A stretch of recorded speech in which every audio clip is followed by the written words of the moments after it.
you to become highly paid web app developers. That is what my mission is. So every month I run month-long workshops. Okay, month-long workshops are run. So the next workshop will start on 31st. Means the 31st is the starting of the next, means next Monday. So 31st will be the thing, and 31st I will teach you all CSS beginners to advanced, and that's a 5-day workshop on YouTube, totally free, at 8:30 p.m. to 9:30 p.m. IST. And that happens at night, Monday to Friday, 8:30 p.m. to 9:30 p.m. IST. CSS beginners to advanced, and I will make you pro in CSS. Means everything will be taught in CSS. You will become a pro, but you have to do a lot of work after that. You have to do a lot of projects after that. After that, the next week, means after 31st, what is the 7th? From 7th to for 11th will be JavaScript beginners to advanced. So JavaScript beginners to advanced, including ES6, which is required. So JavaScript beginners to advanced will be there from 7th to 11th. And after that, from 14th to 18th, the main thing which everybody waits for always, and which I tell everybody to learn to become a web app developer, that is React. So 14th to 18th is the React week. And this is also, I'm giving certification for this thing, who are attending the completely, and the person who attend those things also, they will get also certification. And people have benefited a lot from getting my certification and getting connected with me, and they have achieved really good heights because I teach something. I will tell about those secrets. Okay, and then the last week I do anything. So this week I means in the month of January I taught Node, in the month of December I taught Angular, and in the month of November I taught Redux. But this time I'm going to teach a very good thing, which is the Next.js. Is the best topic out there, which will add always skills to a React.js. If you say you are a React.js developer and if you know Next.js, your resume will like fly like anything. Okay, so that is there. And so when is the CSS class? CSS class is starting on 31st. CSS beginners to advanced, it is starting on 31st of January. CSS beginners to advanced from as always, it those classes starts at my YouTube channel at 8:30 p.m. IST. So 8:30 p.m. IST it will start. Okay, so let me do my means as I've told, we are going to only touch the surface of CSS and JavaScript, but since this is for absolute beginners, the people who don't even know what is CSS, JavaScript, HTML, the people from some other background. See, I deal with a lot of people from other background, be mechanicals. The person have never seen even it might happen that he might have never run a programming language. So those are the people who comes to me. People from some other programming, other language. I am teaching one of the person. Yeah, I take paid classes also. I am teaching one of the person in my night class. Now this guy is from electronics background, but haven't done coding for the past 20 years. I teach anyone who wanted to be a web developer. Either he's 40-year-old, either he's 21-year-old, either he's a 10-year-old. I teach everyone who want to have a passion to become a web app developer and change their life, not only their life, the life of the family. So that is about that. And because web app developer are the person who are paid in gold today, so nobody else is been paid in gold. So if you want to learn, yeah, I will tell today also CSS. But as I always tell Salim, means I know you are here for a long time, so that thing I will tell means very brief. At what time you will give the form? I will give a form in some time. Means in some time I will give the form, and that will be the first form. See, everybody should know that there will be two forms. Okay, there will be two forms, not one forms. Okay, and if you are on some other, so there will be. Let me also write this thing so people can understand. There will be two attendance form, and in that attendance form you have to give your name, email ID is compulsory, name and email ID, because or else where I will send the certificate. The last thing which is there, it is a LinkedIn. So LinkedIn, if you don't have, please don't put that you don't have LinkedIn. Okay, so that is like that. You put that you don't have a LinkedIn, and that will be okay. Okay, so let me share my screen, and we will start. Means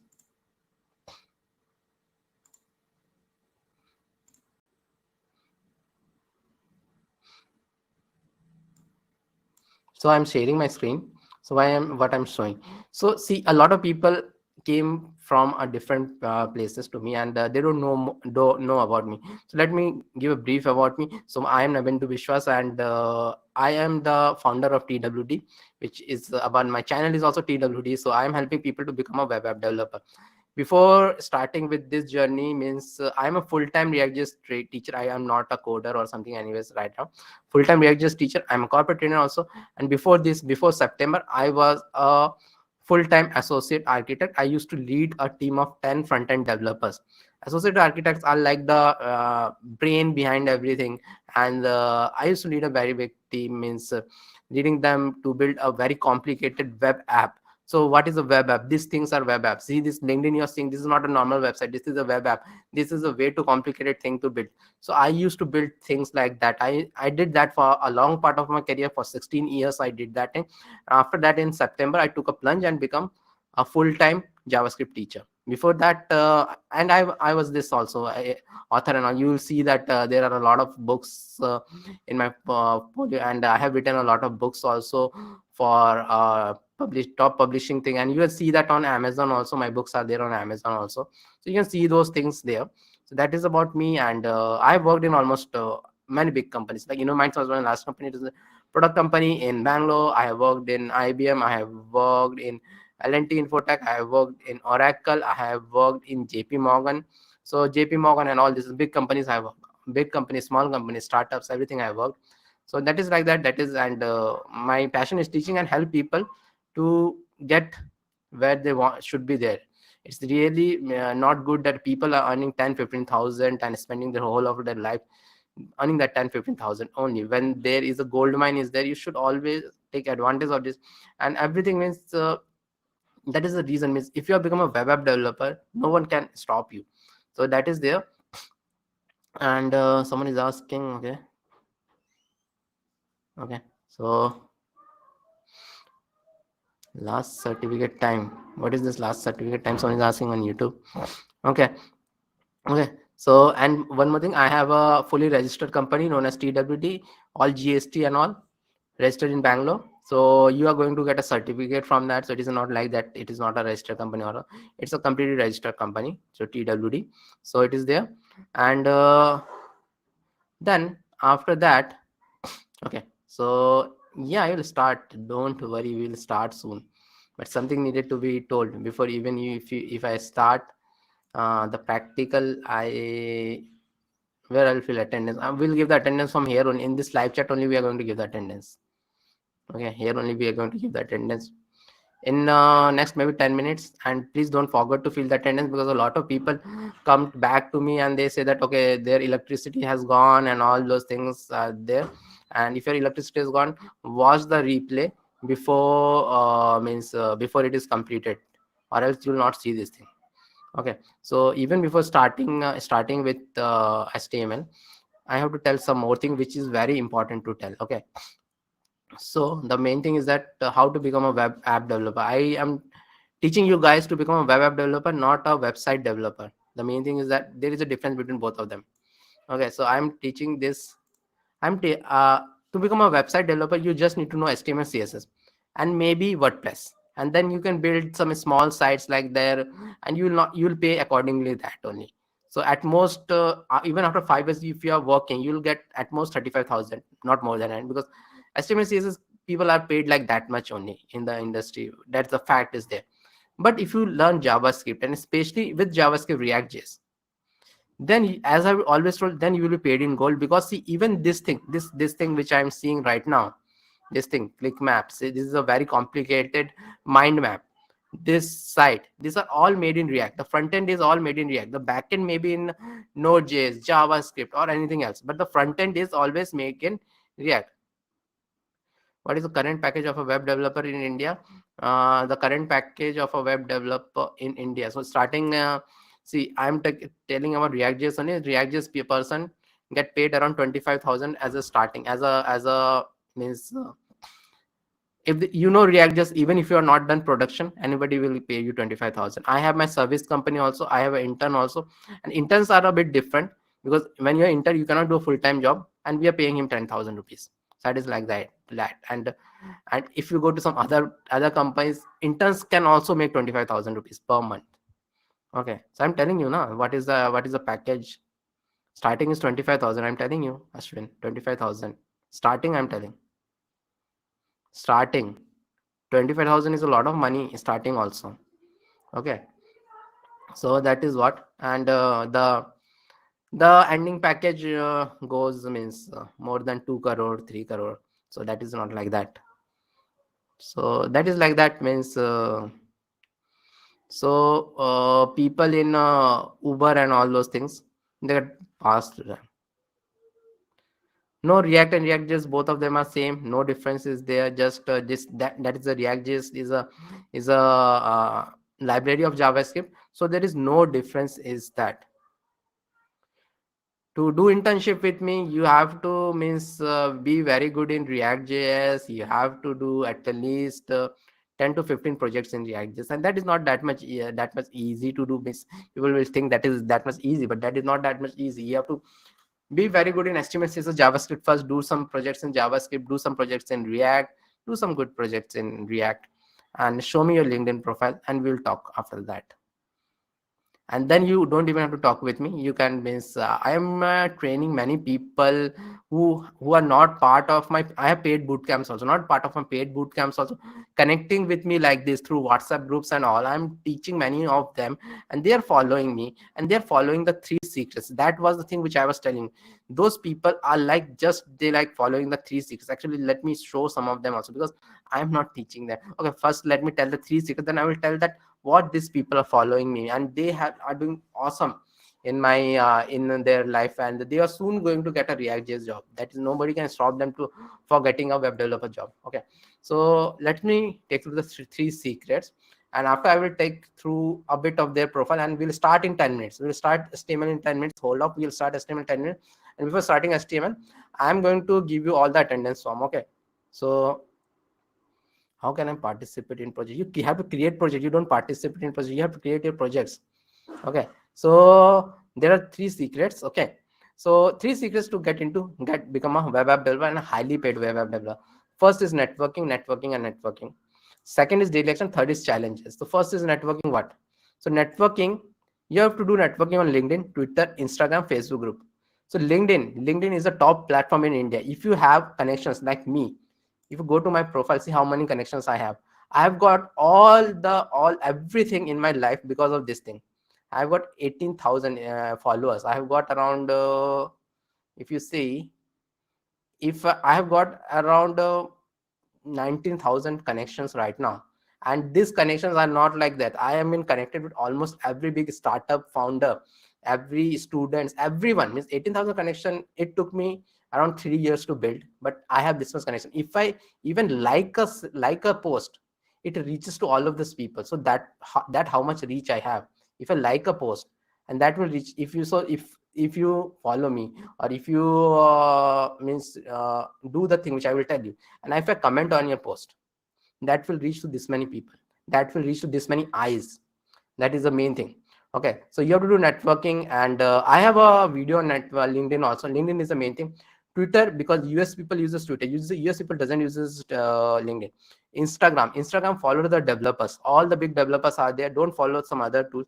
And there are a lot of Facebook groups for web developer, React.js. Follow them, go them, see them, what is happening. React.js jobs are also posted there. So all those things are there. And then you have to take a daily action. So that is very much important. Daily action is code 2 hours daily. See, I have been coding more than 2 hours for the past 10 years, and that has done wonder to me. That has done wonder in my career. With my experience, I could have become a manager long time back. So there is something like manager who don't have to code. But I didn't choose that part. I become an architect because I love coding, and because of that, I have reached awesome heights in my career. Okay, because of that, and I become an architect. Becoming an architect is not that much easy in comparison to becoming a manager. Okay, so that is there. And challenges is there. VS Code always. PyCharm is for Python. Okay, so challenges, you have to do 100 days of code or 100 days of 100 days of project. I would say go with 100 days of code. This is one of the top challenge in the world to do, and one of the toughest also. I recently completed it because I wanted to motivate my students to do this. 100 days of code is the toughest challenge because you have to daily code for 1 hour and you have to post on this hashtag. Daily code for 1 hour. Even if one day you break up, you're gone.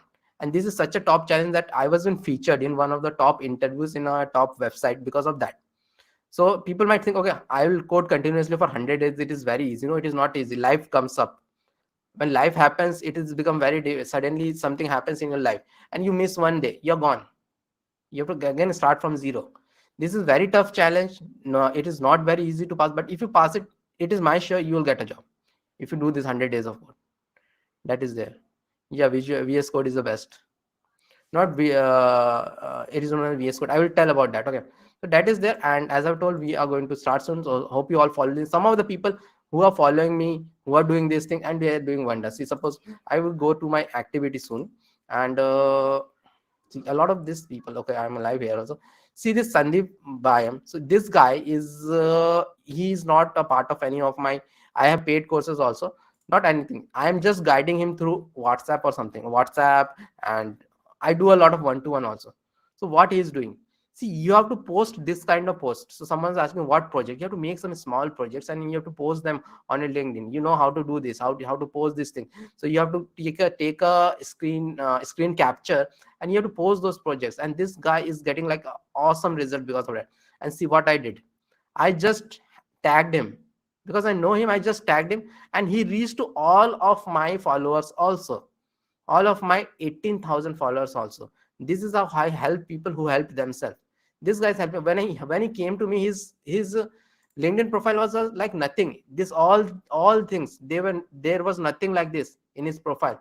This all things he have done after even connection with me, and now he's looking forward to start my career as UI developer. When he came, he was having around 20-30 connection. Now he have 500 connections or followers. So I have told him how to do that thing. And if you want, I generally give one-to-ones also to people who are really interested to become web app developer. I will give that in this chat also maybe. So I'm very busy. I take 1 hour because I'm a founder of a company and I'm very busy. And I run paid boot camps also. So I have to make out time and all those things. So I keep 1 hour for this one-to-one for career guidance. And I might give here also. So advice and all, right now it will be upcoming IT and computer science engineering. Okay, and one more thing, I generally have a Friday 6:30 p.m. live. I take all the questions there, and as I'm telling, I will answer. I will be able to guide you in one-to-one also. So I give my Calendly link, hoping this will open here. So this is my Calendly link, and so I generally book appointment to this. I will give all of you this link, and so I have a lot of one-to-ones. So see, daily 12 to 1 I do one-to-ones. So I have a lot of one-to-one. I am generally whole booked. So I will give that. So I will do one-to-one. One-to-one means it will give you some Google Meet link, and we will meet on the Google Meet, and I will clear your career doubts, and I will show you the correct part because everybody's path is different. I have met mechanical engineers who after 2 years are earning 12,000 rupees. I know person who after engineering are working in Axis Bank and earning 12,000. I know people who are working as an HR earning 12,000 for the past 4 years. So I meet a lot of people like this who want to become web app developers. So for everybody, the path will be different. Students, the path will be different. So Ashwin asked for the student, upcoming IT and computer graduates, computer science engineering students. For them, the thing is that I know your college is teaching you Java or maybe C++. There are no jobs for that. To be frank, there are no jobs for that. Learn only HTML, CSS, JavaScript. Everything is that only. Everything moved away from Java 20 years back. We all know college teaches outdated technology. Yes, college teaches outdated technology, and that also 20-year-old technology they teaches. Not 10-year-old technology. They teaches 20-year-old technology. No use. It is literally of no use. You can throw your Java knowledge to the dustbin. It will not affect anything. Okay. Only maybe Java knowledge is required if you're going to become an Android developer, but that also Kotlin has taken over in the past 3-4 years. There also Java has not been used. Okay. So you have to learn JavaScript. It's the world have changed to JavaScript 10 years back when Facebook was launched. Facebook started the age of web apps. Nowadays, everything is web app. What was the last time you did something in a desktop? No, you didn't did anything in the desktop. Even the games which are created, they are in website only. So everything is have changed to web app. This is a complicated web app. Facebook is a complicated web app. Instagram is a complicated web app. All those things. These are not normal sites, and this is what is been required. Okay, so that is done. Means now let me do one thing. Let me so we have done a lot of talk, and we'll start with HTML. But before starting with HTML, what I'm going to do, I'm going to give you all the attendance. Okay. So let me once also tell one more thing. So the people are not see, this is the attendance form. Okay, this is the attendance form, and you have to fill your email, name, and all these things, and try to fill your LinkedIn profile. So if you have a LinkedIn profile, and try to give the complete profile. See, people give a LinkedIn profile also in a wrong way. So what I want you to do, see, if you're very popular, I will be able to find you. But if you're not popular, I will not be able to find you. So you go here, click here, go to view profile, copy this, and then copy this here. Then I will be easily able to find you. Okay, then I will be easily able to find you if you do this. Email is compulsory, and please don't give the wrong email, or else you will not get the certificate. As simple as that. And then the name, and this, and LinkedIn profile. So how I will send you this? I'll send this, come here, shorten URL, copy this. Okay, and similarly to a second participation form will be given at the end. Okay, after 520. Okay, so let me do it. Mark your attendance here.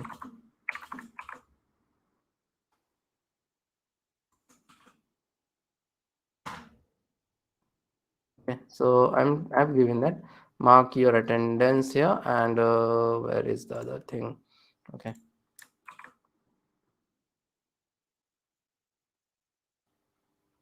I hope you have all got this. So attendance form. I'm also pinning this message. So I pinned this message. Okay, so pinning this message means it will be always at the top. So please mark your attendance. So it will always be at the top, this thing. Please mark your attendance there. And let's get started. Okay, and one sec. So one sec.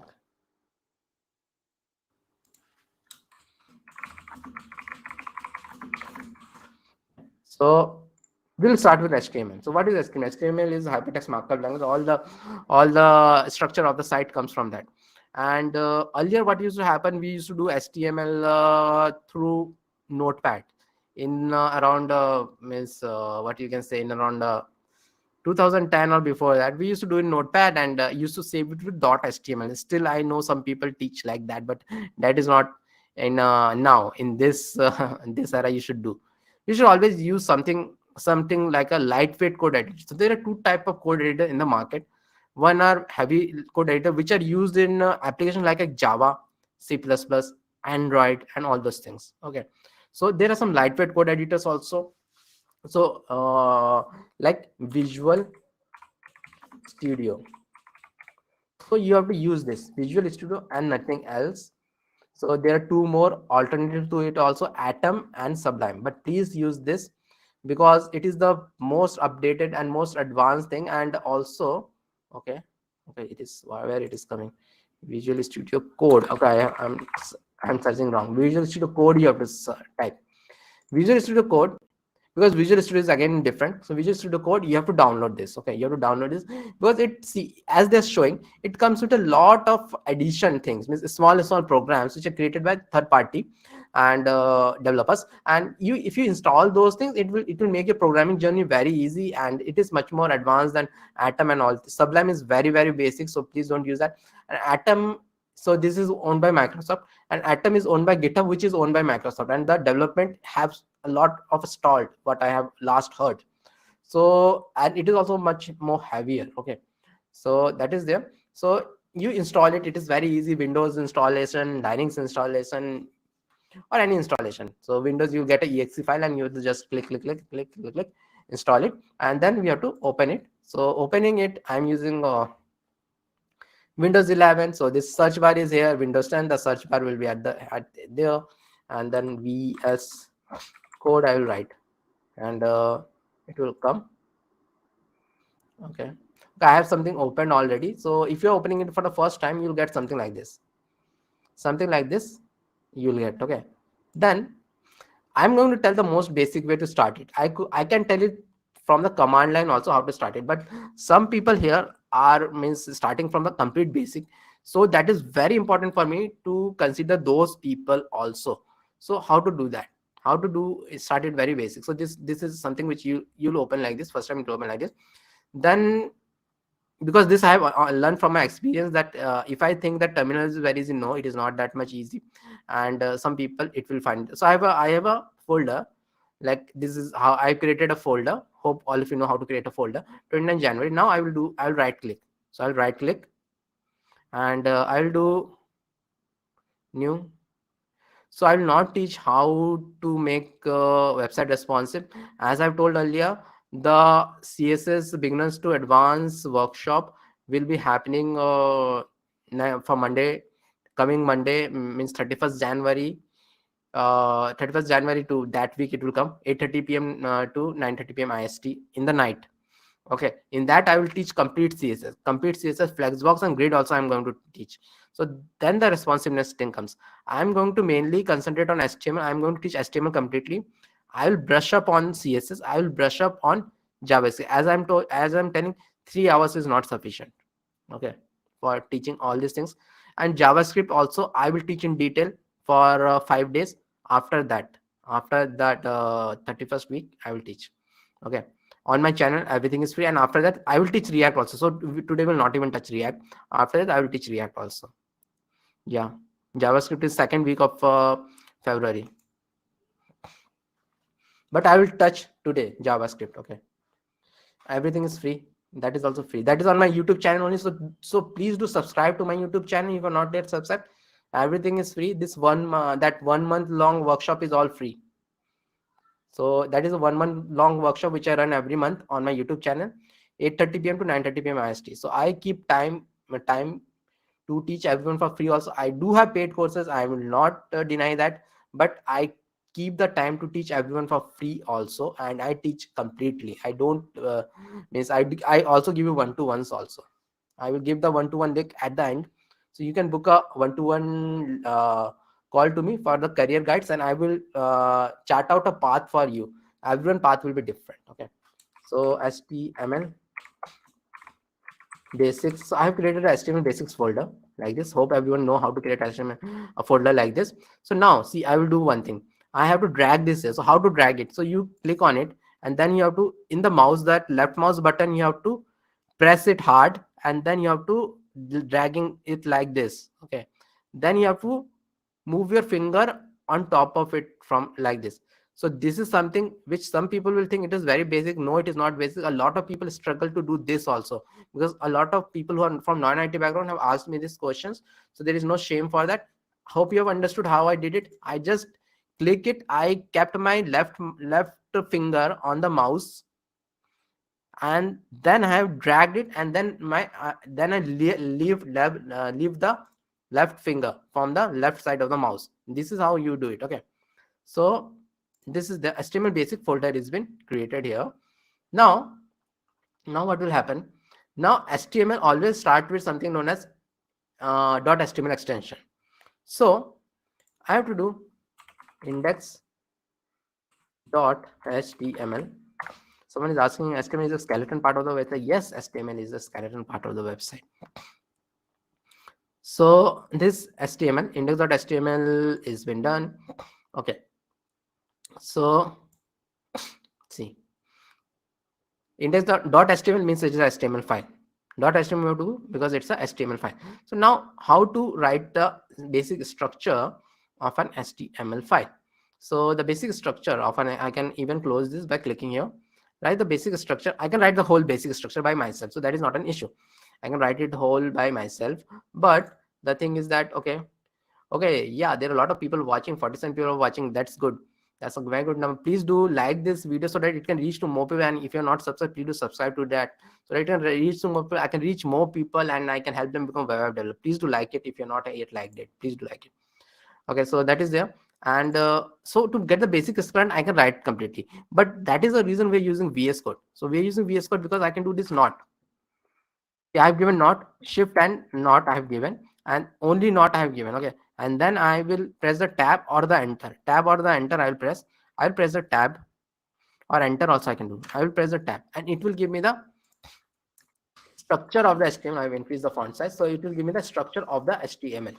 Okay, so I will tell the structure, and this meta tag or something which you can remove also. It is not required that much because it is used by nowadays we don't use this that much. But the thing is that what is this meta tag used for? Earlier, yeah, it gives the boilerplate, Ashwin. So earlier what it used to do, so let me tell quickly. This meta tag earlier it used, okay, let me keep it here. It is used by Google bots. Okay, it is used by Google bots. So when you are creating a website, we are creating a website, then we will deploy it somewhere. And most common place is GoDaddy's, because we have all heard that GoDaddy advertisement and all. So we'll deploy it in GoDaddy maybe. Okay, then what will happen? Our website is online. Then Google, how does Google work? Google bots will come to our site. There are something known as Google bots, highly complicated thing. They come to our site and scan our site completely. And when they scan our site, they need this meta thing. So there are some other things also in meta which you can give. So even if you don't give, it doesn't matter right now. So that is for Google thing. And anyways, the site is not going to become that much popular so soon. So this meta thing is required in that. So we don't need to learn much about it. I also don't know much about it. Means what is this or what are these stands for? So that is like that meta. So but HTML document mainly starts from here. So what is this? As doc type HTML. So doc type HTML means this is HTML5. Okay. Okay. This is HTML5. What are this certification? Yeah. So yeah, someone is asking me on another platform, what are the certifications? Okay, yeah, I give this certifications. Okay, so whoever mark their attendance, I give them certifications. So someone from other platform is asking me. So Karthik, I give this certification to everyone who completes this thing, means who attend from the start till the end, and I have given the form to mark your attendance. I give them good certification, and maybe I will show also. So certification means okay, so this is a type of, this is a certification type which you will get. I've designed something else also with my designer, so maybe not like this, but you'll get a certification like this. Okay, with my GST number and all those things. Okay, that is I hope, Karthik, this answered your question, but you have to fill both of the attendance form. Okay, so I've given the attendance link there. Okay, so this see, this doc type HTML means it is HTML5. See, HTML also gone through a lot of iterations. Why it has gone through a lot of iterations? Because it's a committee which decides HTML. So before HTML5 there was HTML4. HTML5 was released in 2015, and doc type HTML means it's HTML5, and HTML4 has a different format. This is HTML5.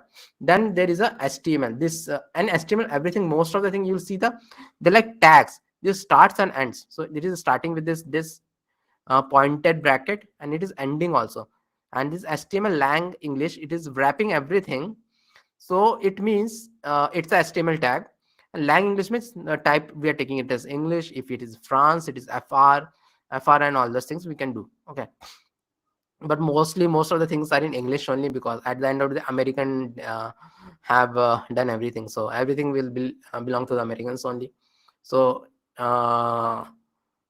someone asked me how do the Hindi fonts or the Tamil fonts and all those things comes here. So they just go to Google and copy paste those things. So that is how that come. You go to Google and translate something and copy paste that thing, that will come. Okay, so because most of the government sites are in the local language only. So that is there. And meta, as I've told, then a title is there. So what is this title? So title is something which is, see, you're seeing this Visual Studio Code edition. This is the thing which is the title, and which we are going to give soon. Okay, which we are going to give soon. This title, okay, this title we are going to give soon. Okay, so we are going to write HTML basics here. Okay, and now this is the head part. In it, not many things comes. The title, we are going to soon see something else also come, but this body part is the main thing. See, body part is something which this whole code it is coming, a whole structure is coming. It is because of the body part. So this body part, we'll see something very simple now, and then HTML is nothing but learning about the tags which comes in the body part. So H1 I will do, and HTML crash course I am giving. HTML crash course I am giving, and P I am giving. So H1, there are different tags. H1 is a heading tag, and there are P tags are there. And again, I'm going to use a shortcut for in VS Code. That's why I told you all to use VS Code. So I'll write lorem, Lorem, Lorem, and then press the tab. It will exit. It will make it big. So what is this lorem ipsum? You all might have heard this thing, lorem ipsum. Lorem ipsum. Lorem ipsum is a very popular text which was created during the early part of the whenever the printing press was created, 18th century on, because of the newspaper. So lorem ipsum is nothing but a dummy text. So this is there. This is a 100-200 year old thing. So in the internet also we take out of this. So see, the developer don't always know what the content will be. So this is like a dummy content, and Visual VS Code gives us this thing that lorem. I'll press tab. It will make it complete. So I don't have to do anything. So I will save it. Okay, this is a very basic HTML. Now where I'm going to see it? Where is this thing? Okay. So hopefully I have. Okay, I have. Okay, I have actually closed it. So I have to go to D drive, and where is this web dev workshop, and what is today's date? Do a lot of workshop. Didn't I created it? Okay, this one is there. So this is there, and HTML basics is there. Inside it, I will have this index.html created. So index.html created is there, so which we have just done. So this is what a developer will see, but we want what the other person will see. We want to see that, which the world will see. So this is there, and I will double click on it, and it will open in your default browser, whatever is the default browser. For me, it is Firefox Developer Edition. So I'll do this, and it will open here. Okay, and see how it is coming. First thing is that HTML basics, which I have written here, it is coming here. H1 is the heading. It is known as heading tag. It is coming here. P is known as paragraph tag. It is coming here. And this has got different sizes. And now this is what is the HTML. But the thing is that okay, Ashwin has already told what we need to do, and we are going to do that only. See, there is a problem in this thing. Okay, so I have written a P. I'll write another P, like maybe lorem 10. I'll make a small P. A small lorem 10 means small. I'll save it. It is not coming here. So if I want it to come, I have to refresh it. So developer don't refresh it anytime. So there is something earlier, if you want to do, earlier people used to do like this, but this is very much time consuming, and developer like that the moment I save it, it should be reflected here. So let us do what the developer do. So if you come here, you'll get these extensions. Okay, extensions you will get, and I'll search for live server. Okay, live server I'll search, and the first one live only user, it will come like this. Okay, live server will come, and this guy is there, Ritvik there. Okay, Ritvik there, it will come, this guy. So you have to install this. So for me it is showing like a disable, or for you I think it will show as enable. If you open it for the first time, show enable. So if you install it, then what happens? Then you have to come here, and then I have to right click here, and I have to go open with live server. This thing I have to click open with live server. Now click it open with live server. It will open in a say some link. It will open. So it opens something like here only. And so now what's the benefit of it? See, if I'm going to delete it, save it, I've deleted it, saved it, I have not refreshed it there, I'll go back and see it is done.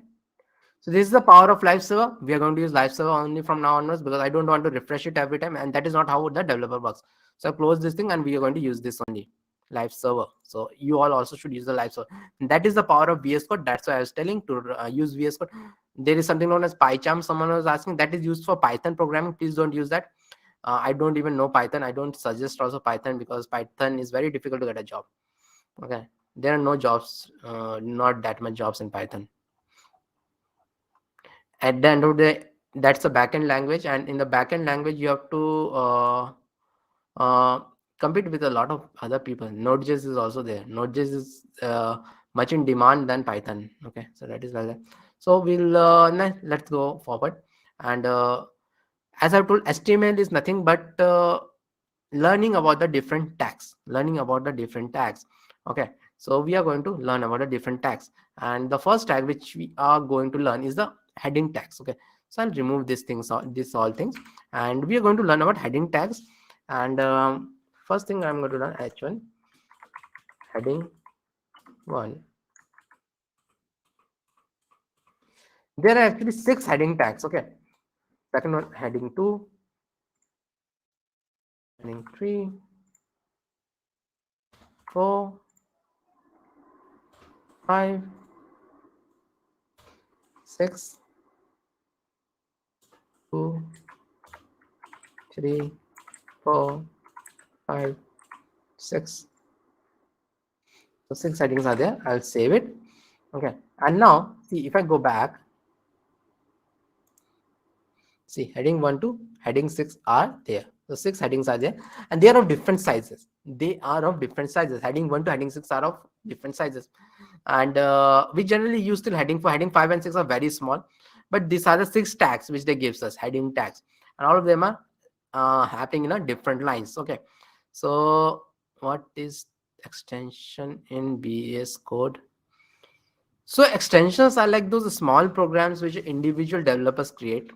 Okay, so individual developers create these small things. See, nowadays the world belongs to open source, so they have created these small programs. And if you go here and in the extension tab, you can find out all the different extensions which you can use. And I have told to use the live server extension.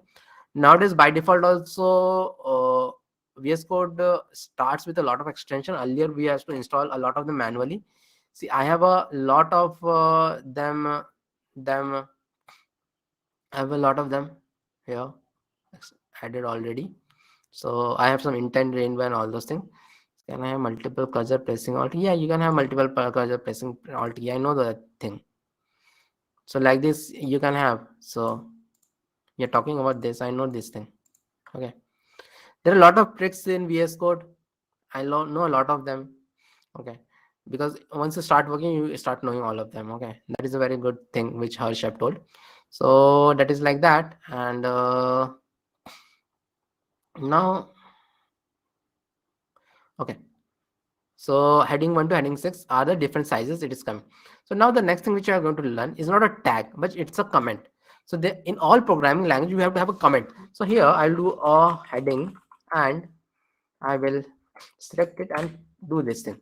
How I did it, I selected complete thing, and then in the Windows I pressed Control and backslash, and it gave me heading. If I have not given it heading like this, I have to do it manually. And what is this? This is known as comment.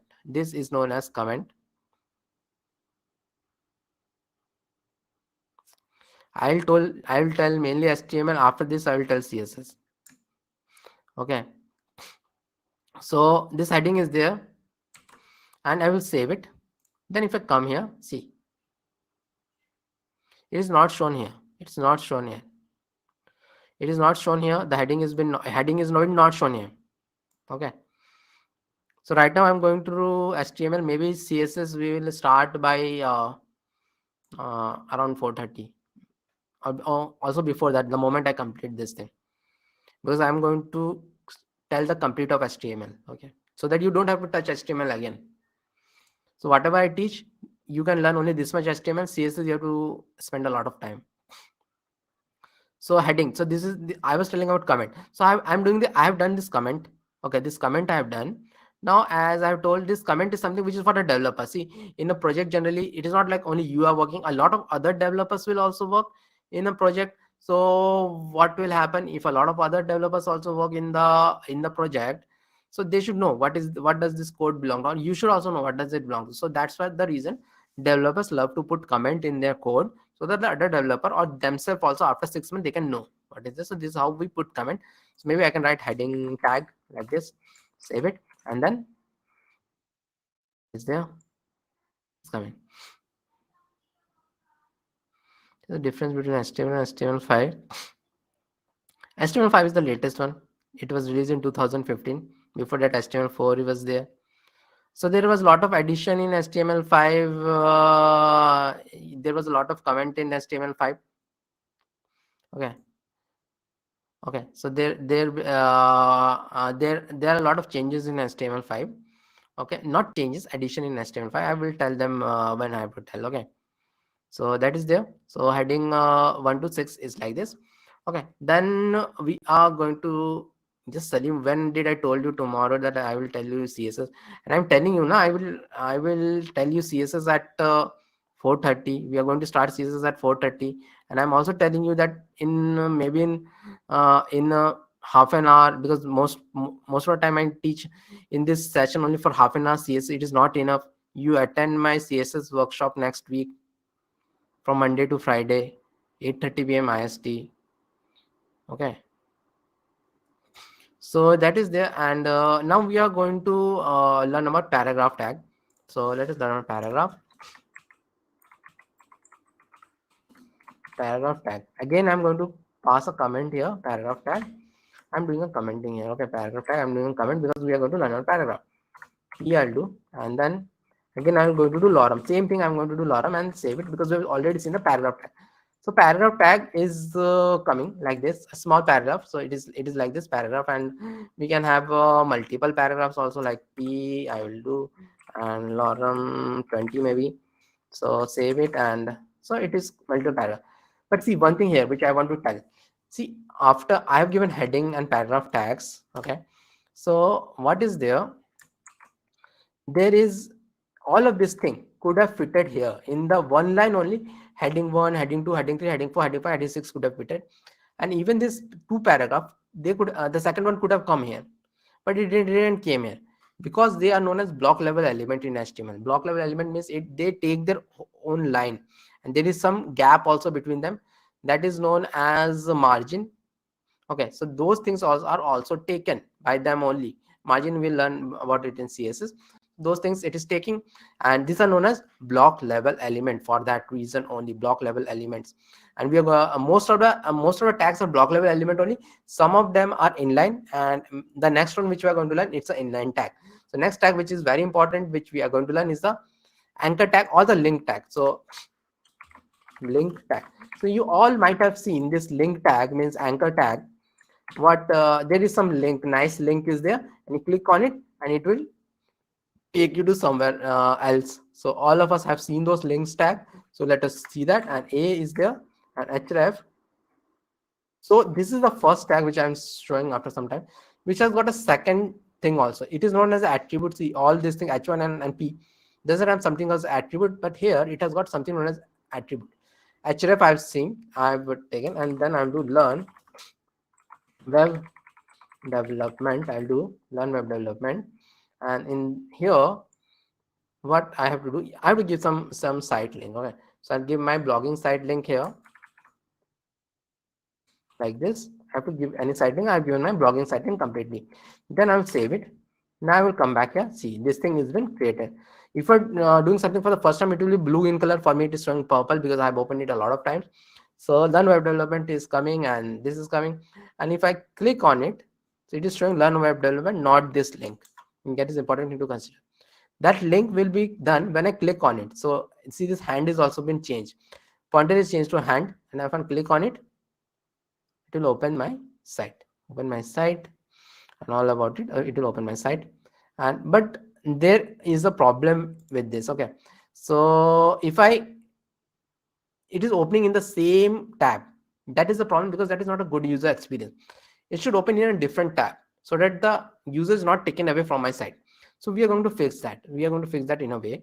So let us do that. So I'll do another anchor tag, and maybe I'll give some other link. Maybe I will give the link for this YouTube live only. I will give the link for that, and GWD I'll do and save it, and so it will open like this one. Okay, so that is okay, but I will have to give another attribute known as target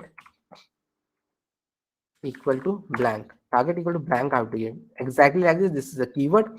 Target equal to underscore blank I have to give. I will save it, and then I'll go back. See, this has been opened. And one more thing. So even before opening that thing, I want to tell one thing.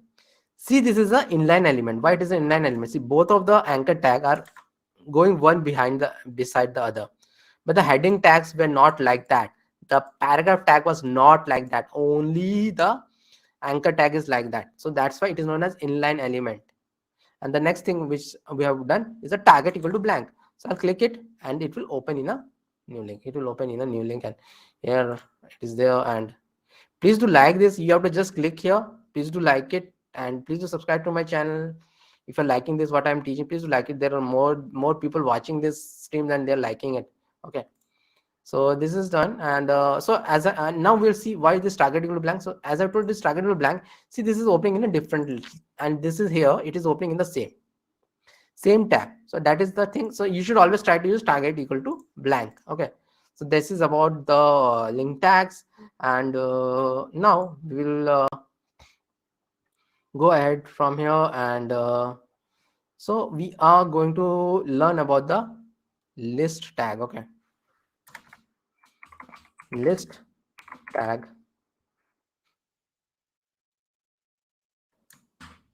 is there, and list tag are used to show those lists which are there. So it is used to show those lists, and let us do that. And unordered list I'll do, and so in that you have to take ul means unordered list, and then you have to do li. Inside this you have to do li. See, in HTML most of the things mean something. Ul means unordered list, li means list item. Okay, and item 1 I'll do, and 2 3 4 5. Unordered list. Ul means unordered list, li means list item. So if I go back, it will be open like this. This dots will be there. So this is known as list. This is known as list. So similar to unordered list, we have ordered list also. And ordered list is OL. OL means ordered list. Save it and see. 1 2 3 4 5 is done. OL means ordered list. UL means unordered list. So if I add one thing more, like 6, and here I'll do it 6. Here it will just call like this. Here it is creating another element, like 6 has been done. So this is known as list. Okay, so now we are going to learn about the most important thing in HTML, in CSS, in JavaScript, in React. That is the most important tag, because that is used everywhere. That is actually used everywhere, and that is known as form tag. This group of tags. Okay, and we are going to learn about that. Okay, form tags. So it's a group of tags, as I told. So we are going to learn, and then form tag.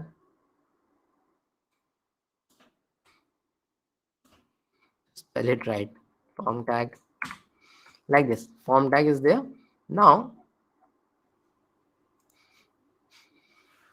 I'm going to create the form. So we don't need the action. So everything will be wrapped in a form tag. Okay, so that is there. And then the form is the most important tags, because see, anything you see in a website, like the login thing or registration thing, or in Facebook you post something in Facebook, those are created inside a form tag, because it has got something known as input type text, and different things are there. So all those things are coming because of the form. Okay, those things are in the form, so those are there. And I'll do a label. Okay, label I'll do, for it is not that much required, so label I'll do. And the most important thing inside a form tag is the input tags, and they come in pairs with the label tag. So most of the it is not required, 100% required to give, but people give this thing. Label is like, it's like an industry standard. The input tag will come always with the label, so I will do the label and name, and then input type equal to text, and name. There is a name attribute also is there, which is like to which will like uniquely identify this thing, which will uniquely identify this thing. So this is their label name. So I will have another one which is the label age is there, and there are different types, and number is there, and name is, age is there. Save it. Now we will go here and we'll see it is showing like this. Okay, it is showing like this, and here I can type anything, and here I can, this is the number. So what I can do here, I can give the number like this, or I can write it like this also, or I can increase it, so this counter is coming. So this is like this. Okay, so now what is there, the thing is that, see again, one more thing, label, input, all these things are what, all these things are again inline elements. Like this, it is coming in one line, it is not going in other line. Like the block level element, it is not going like the block level element, it is coming in the same line. So but I don't want all of them to come in the same line. So when we are going to learn CSS, we are going to do in a different way, because in CSS also I'm going to teach about form tag, because I've told that form is the most important thing. We're going to learn about the form. Okay, so that we are going to learn. So let us do here div. So div is a block level element. Okay, div is a block level element. So I will have this div, and I will have this all inside a div. So if I wrap anything with a div, it will by default it will create it will take it to the next line. We are going to soon see what it is going to do. So div again I'll do, and then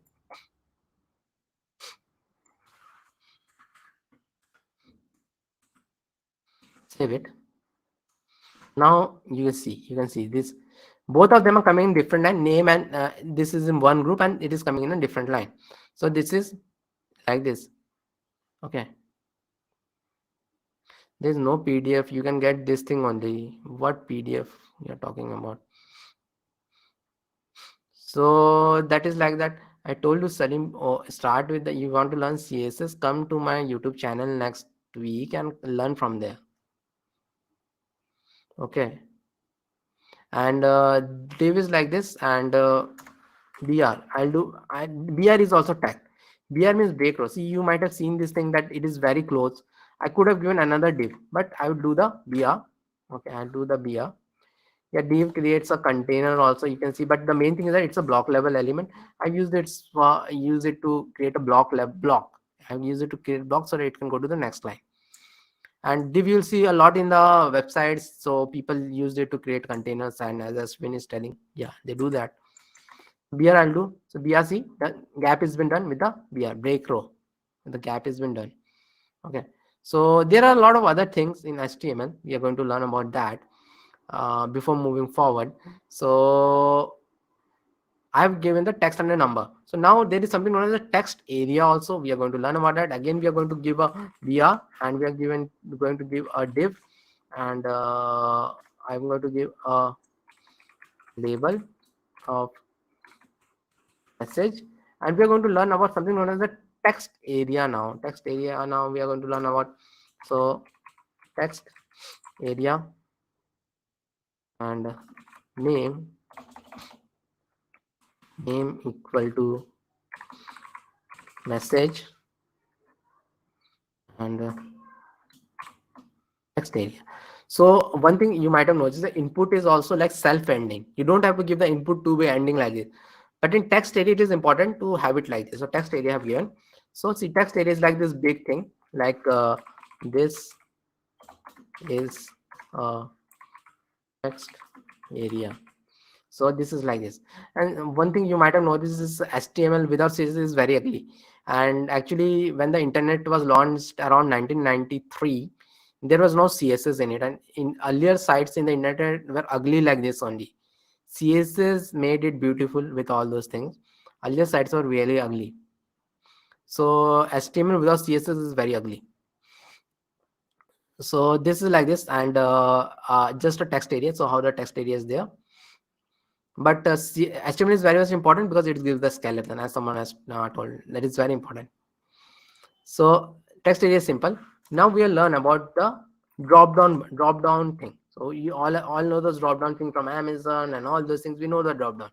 So here I have done, and then the div here, and then here again I will have a label. Label I'll have, and then I'll have favorite color and select. I'll have a name of color. ID won't require. So select, I am having this name of color, and then inside this I have something known as option. Option I'll have, and the value I'm taking. Okay, red. So blue, green. Save it. So come here. See, the favorite color thing is coming. Red, green, and blue. I can select all these things, red, green, and blue. And this is how the drop down works. This is how the drop down works.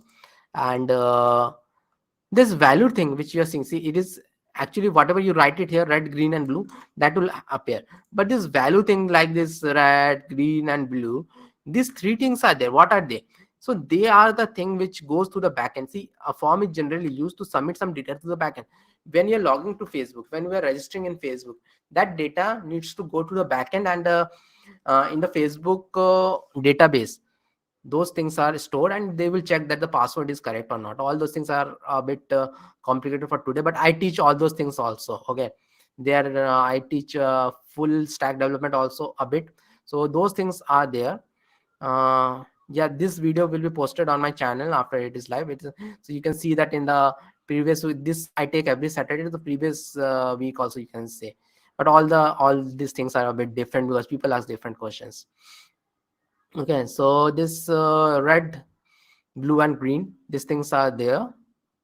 Okay, and this goes to the backend. Whatever I tap it in the value, this goes to the backend.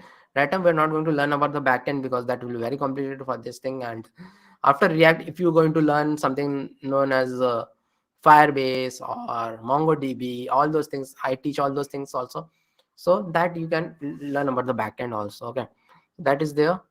Okay, RGB colors, that I will tell when I will do the CSS, Ashwin. So this is there, and then the next thing which we are going to do is the two more things we are going to do in form, and I'm going to tell you form is, even with that, form is not complete. You have to learn something on your own.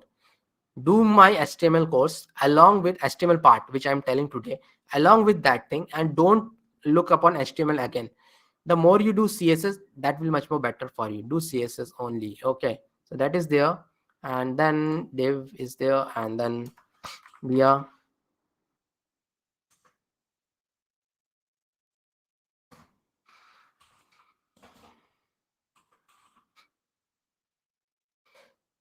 okay. Okay, one sec. You can tell the CSS topic list. Salim, I've told you actually.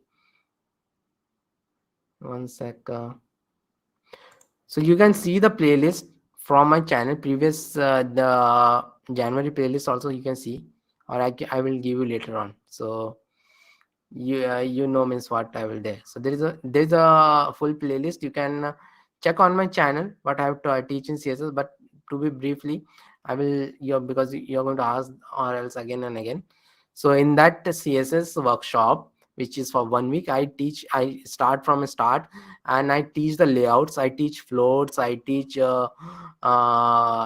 display position, that position, absolute, relative, all those things I teach box model, and then I go to the main thing, which is flexbox and grid. I teach in depth that. So I don't teach any frameworks or something, I teach in depth that also. Okay, so hope it answer your question, and you all learn all those things next week if you attend it. Okay, so now we are going to learn about checkbox. So checkbox are those like square kind of box in which we can do multiple select. Okay, so that is there. So let me have this thing. So hbo, what do you own, and then I'll have a input type is check box, not text, checkbox, and then name is equal to bike, value equal to bike, and label is equal to, so label we can have after also. It's not like that we can have to have a start, because I want to show that after only. So R and car, save it. So see, what do you own, bike or car? And I can select both of them also, I can select one of them also. So that is the benefit of a checkbox. It is used for multiple selection. You all might have given some online interview, online exams for your colleges or something like that. In that, a lot of multiple question answers are there. So they are also created using these checkboxes only. And if the interviewer want you to give only one options, they will give you some radio box kind of a thing. Okay. So we are going to learn about radio box also. Here, see, here the difference is that I have this name and all this value and all these things are there. The name is different. One thing is that I'm going to tell the radio box now, and you see that what the difference is there. Okay, so again I will have a br, I will have a div, and here I will have a for gender I will have, and input type is radio, name equal to gender, value equal to male,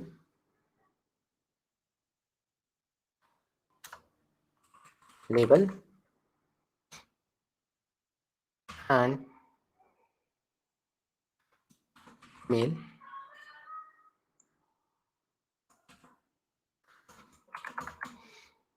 So gender will be there. This will be female,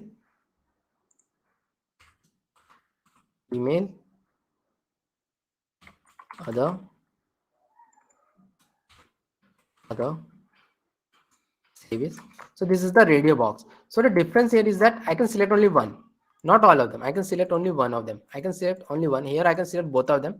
And one more thing in the definition, it is different, is that see here the name is same. Name is gender all the time.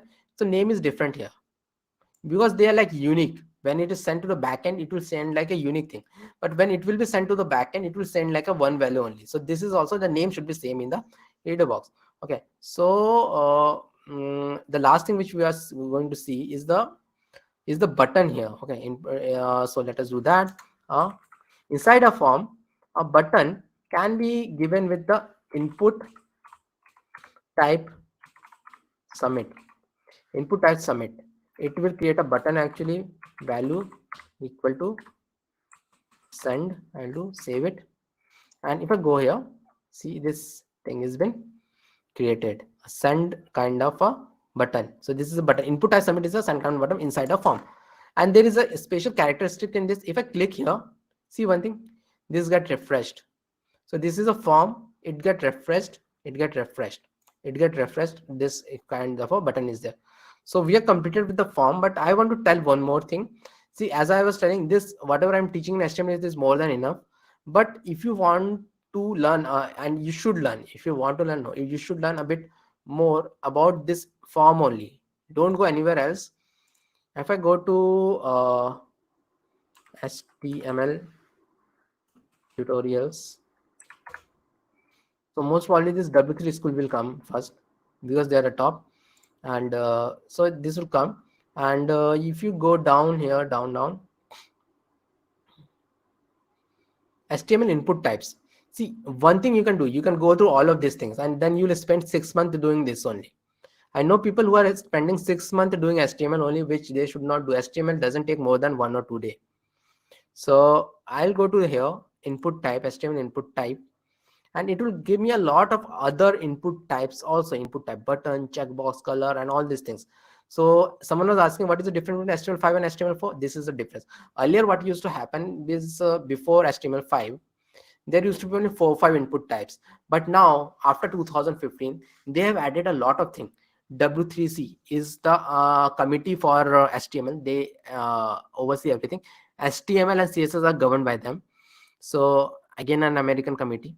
So all these things, the input type text and all these things are different kind of things are there. So they have added a lot of things like this. I will show, like input type color is there. Okay, I will try it here. See, this input type color is creating something like this, and I can select the color from here. I can select the color from here. That is so powerful. I can select the color from here and submit it. So it is that much powerful. So input type date. So earlier what we used to do, we needed to do it on our own only. All these things in JavaScript, complicated logic. See, this is a calendar has been created from HTML. No JavaScript is there. From HTML, a calendar has been created. So suppose you wanted to make this calendar on your own, it would have taken time. But now it has been created from HTML, type date. This is so powerful stuff. So all these things are there, and even this thing is also very powerful. Input type file. You might have seen this in a lot of websites in which you have to upload your picture. So earlier, again, a lot of complicated logic used to go there, but now input type file is there. And if I browse, and I can put any file here, means any file, and submit maybe. Okay, so that the power of now. So this link, you please go through this link. Maybe I will put this in the chats. So I'll put this in the chats. Okay, so go through this and don't go through anything else. Okay, so that is there. Now when we have seen this thing, form is completed. Now we are going to look about a button tag. Okay, so form is there. Similarly, button tag is also there. And this button tag is like just button and click, save it. See, a normal button has been created, and just if you click it, nothing will happen. But if you click here, see it refreshing. So this is very close. I will do one thing. There is another tag known as a HR tag. HR means horizontal rule. So I will do a HR here, and I will do it create a line. I'll create a maybe an HR here, save it. So line will be created because form is very important and you should know the form. So that is done. Okay,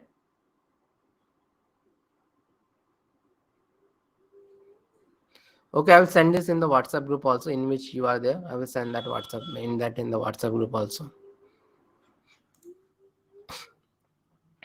Okay, so now the next thing which you are going to learn is the last thing. In fact, this is the last thing which you are going to learn before we are switching to CSS. We are going to learn CSS also a bit well. Okay, so CSS we are going to do after this. So okay, so we are going to learn about image tag. Image tag we are going to learn. Then images are very important in HTML. Images are very important. So IMG I'm going to do src, and I have to put some image. So let us bring the image, royalty free images from Unsplash. Those who don't know, if you are going to go in Google and do any images and if you are going to put it in production, that is not a good thing because those are not royalty free images. Royalty free images you have to get from here. In big companies, there's a lot of things. Okay, so what to do? I've done. Okay, let's do cryptocurrency because that is the hottest topic, and I also believe in crypto. So what, which one, maybe this Bitcoin one I will do, and I will do a original size is very big. Original style is very big. I don't tell about tables because tables are hardly used. You can learn on your own, but tables are hardly used anywhere. So, and they are a lot to be told in tables also, means table head, table row, all those things are there. You can learn on your own if it is required. Because tables, I have not seen anyone use it in production code. I have never seen someone use it in production code table, because nobody uses table at the end. Okay. So this is downloaded, and I will do Control X, and here what I'm going to do, I'm going to create a new images folder. So I try to make everything a lot more practical so that it can help a lot of things. See, one more thing I want to tell. See, I can also teach Python on my channel. I can learn Python. I can learn anything. But I always teach things which will get you a job, which will get you a highly paid job. So I don't want to teach Java and Python. A lot of channels are there. You'll see that they will teach Java, machine learning, everything. But I don't want. Don't want to go away from the things which will get you a job. Because if you do all these things and then you want a job, if you do Python, you will not get a job. If you do a Java, you will not get a job. Then what's the benefit of me teaching it? So tables are also not that much used. That's why I have direct. So I want you to become a web app developer as soon as possible. So you should not wait for 1 year, 2 year, 3 year down. No, it is 6 months. It is a 6-month journey to become a highly paid React.js developer. Only a 6-month journey. For a people who is from non-IT background, for a people who is from IT background, it's a 3-month journey. So give me your 3 months and I will tell you how to become a, if you're really serious, you book a one-to-one with me. I will give the one-to-one link at the end. If you book a one-to-one with me, and you please do come to that one-to-one. A lot of people don't come to that one-to-one. That is very precious time for me, that one-to-one.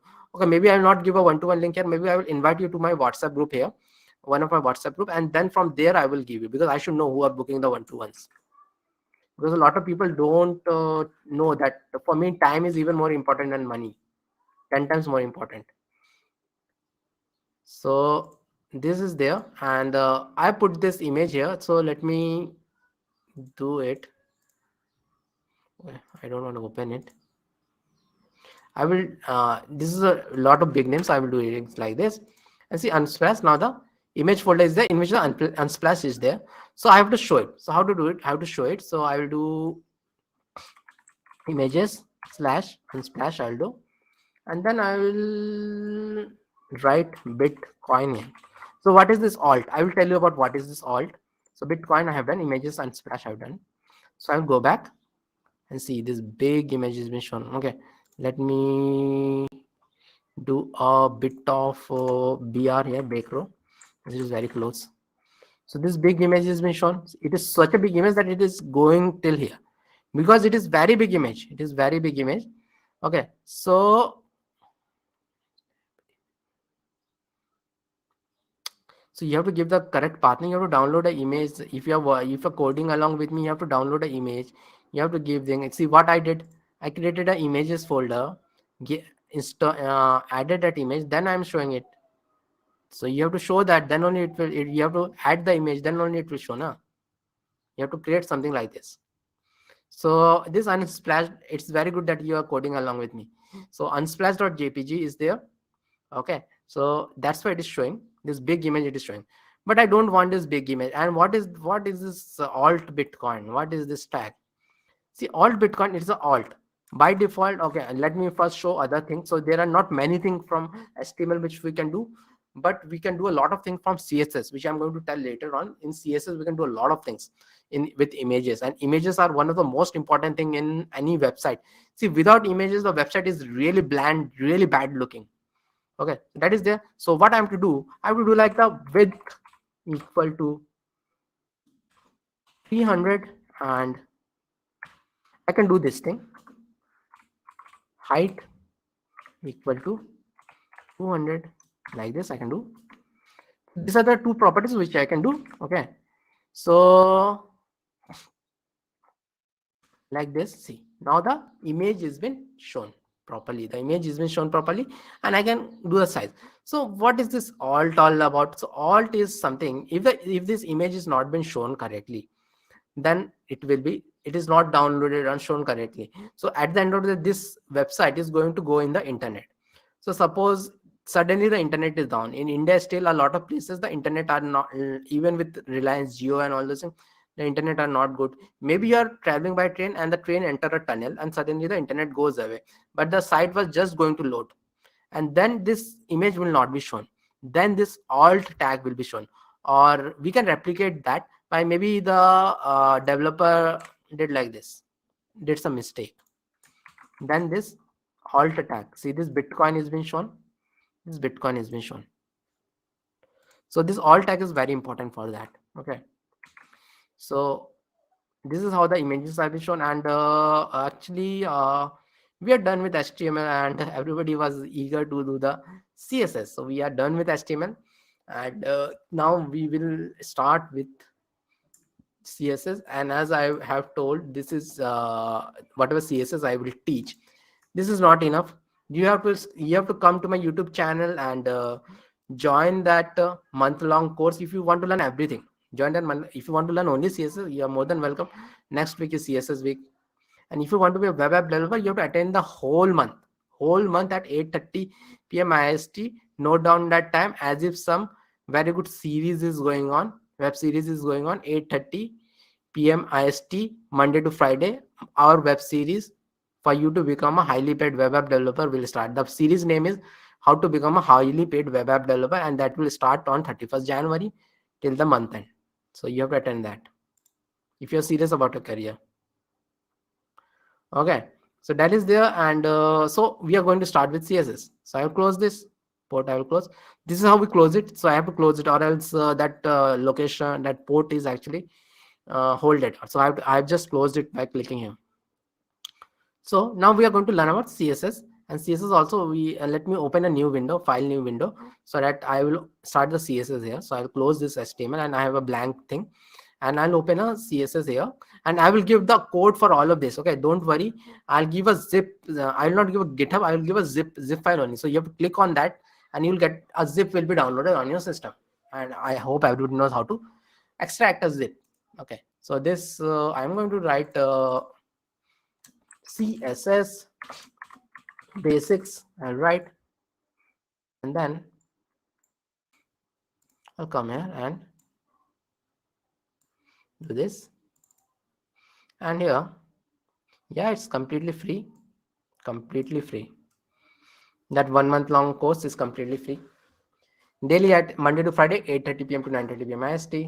Plus, you get a lot of other things with that. You get a one-to-one with me if you're really serious. Maybe if you are not in my WhatsApp group, maybe Mohammed can send the Mohammed is my admin, and he's a teaching assistant. So Mohammed can send the WhatsApp link. I think he can send. So to send the WhatsApp group link, all of you please join that, because I keep posting there. If you're just coming from the YouTube, please join there.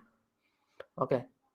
So as CSS also, so CSS also require the HTML structure. So we have to create definitely a HTML file. So index.html and style.css. These two things we have to create. First we'll do the index.html, and here again this, and CSS Basics h1 CSS crash course. Save it. Now we have to again go live. I can do a right click and that thing also, and or else I can go do this, go live also here. Okay, so this will open again. This thing is same as the CSS crash course is done. One sec, let me reply to someone. Yes, it's free. Yeah.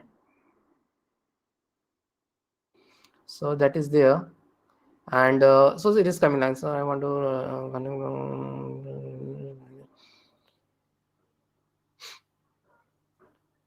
connect this. So I have a lot of playlist. Do connect means I'm right now doing this. So do connect with me. I have a lot of playlist on maybe you can see one of my month playlists. Go to my channel Saurabh and do any month clones. So there this MongoDB connection and all those things have been taught very well. So go to that. And even I have a Netflix clone on my channel, complete Netflix clone from start to end. Means from dashboard to backend and everything. You can you can do that also. So yeah, so Ashwin is also asked a good thing that this is a good Intel AMD Ryzen processor. Actually, I'm struggling with the Ryzen processor. I have a Ryzen 5000 series and I'm finding it a bit slow. So I was having an Intel i3 9th generation before that, a desktop. That is very good. So I will always suggest that go for Intel i3 9th generation and 16 GB RAM. That is more than enough. But go for 16 GB RAM, not for 8 GB RAM for coding. On my personal experience is that, because I have very bad experience with the Ryzen. I have a gaming laptop, but it is giving me very bad experience. Ryzen 5 something 5 800H or something is there, and I'm soon going to change it. So off topic, but that is very important thing also, because you should know what to code, okay, in what platform to code. That is also very important laptop thing. Okay, so that is the H1 is the CSS crash course I have done, and it is done.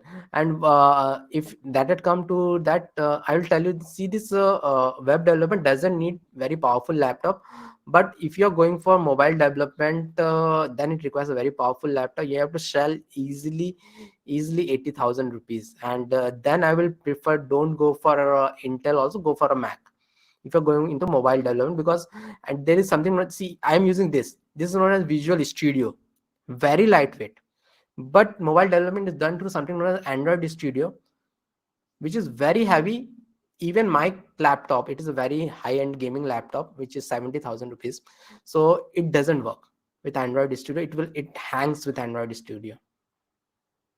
So you require a very high-end laptop, and I will suggest go for Mac if you want to go for Android development or any mobile development. Okay, so that is there.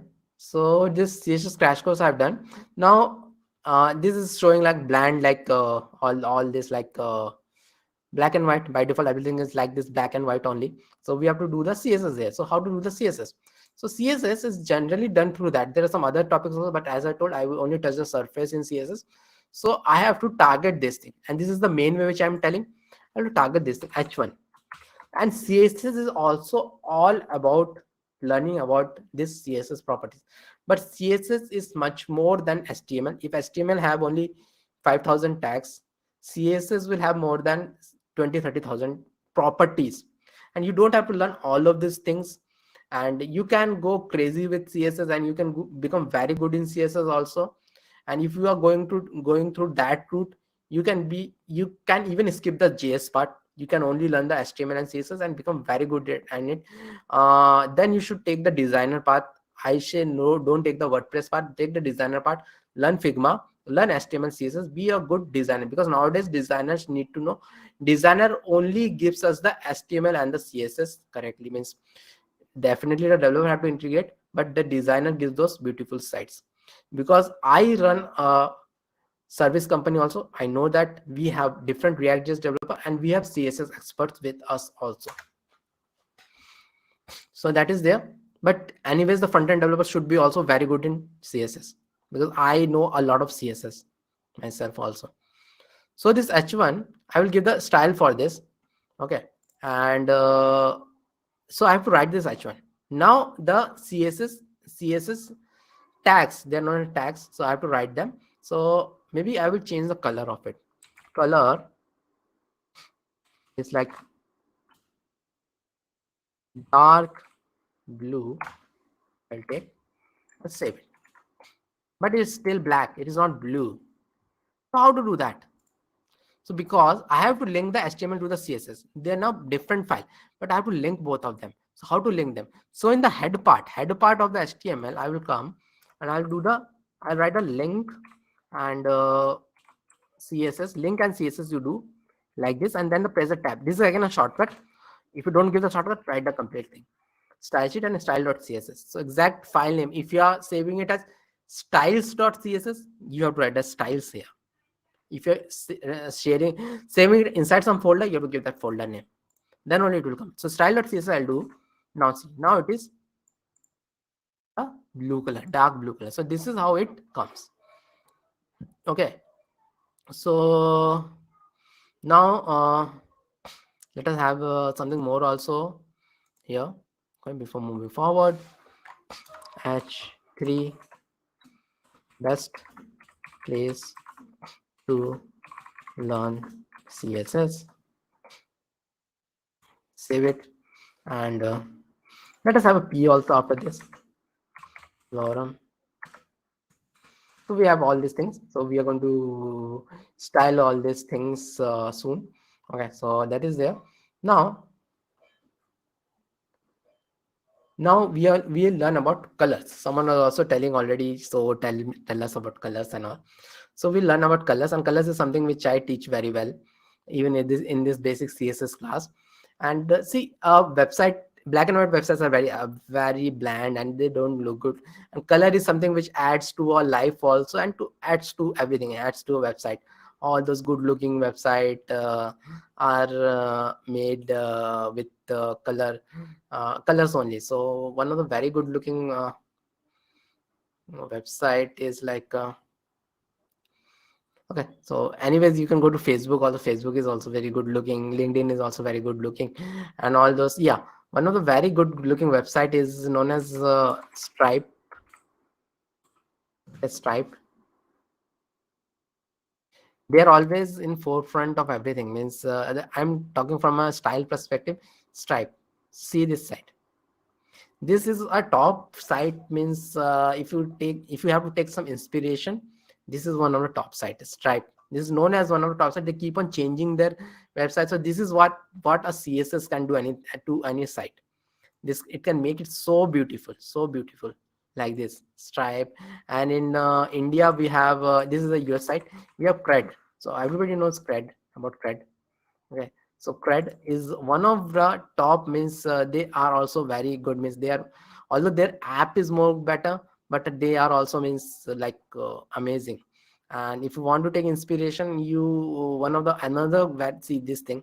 This all things are also, so as I've told, you can go crazy with CSS also. Means a lot to learn in CSS also, if you want to learn. So one of another top site is Apple site for taking so if you want to do, Apple site is also very top site to take inspirations and all these things.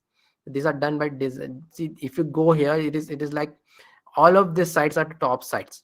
They're not created like this. Okay, that is there. So they are because of colors. As you can see, they are because of colors. And there are actually 4 ways to give color. Okay, so we'll learn about all the ways to give the colors. Okay, so the first way to give color is like giving the color name. Okay, giving the color a name is the first way to give a color. Okay, so see what again something with HTML5. And one thing I want to say, that HTML and CSS are governed by the same committee known as W3C, Worldwide Common Edition. Something is there, Worldwide Web Consortium or something. Some definitely some very complicated English word is there. So that is there. So before HTML5 and in 2015, before 2015 there are only 30-40 colors, but after 2015 there are 140 colors. 140 colors are there, total 140 colors.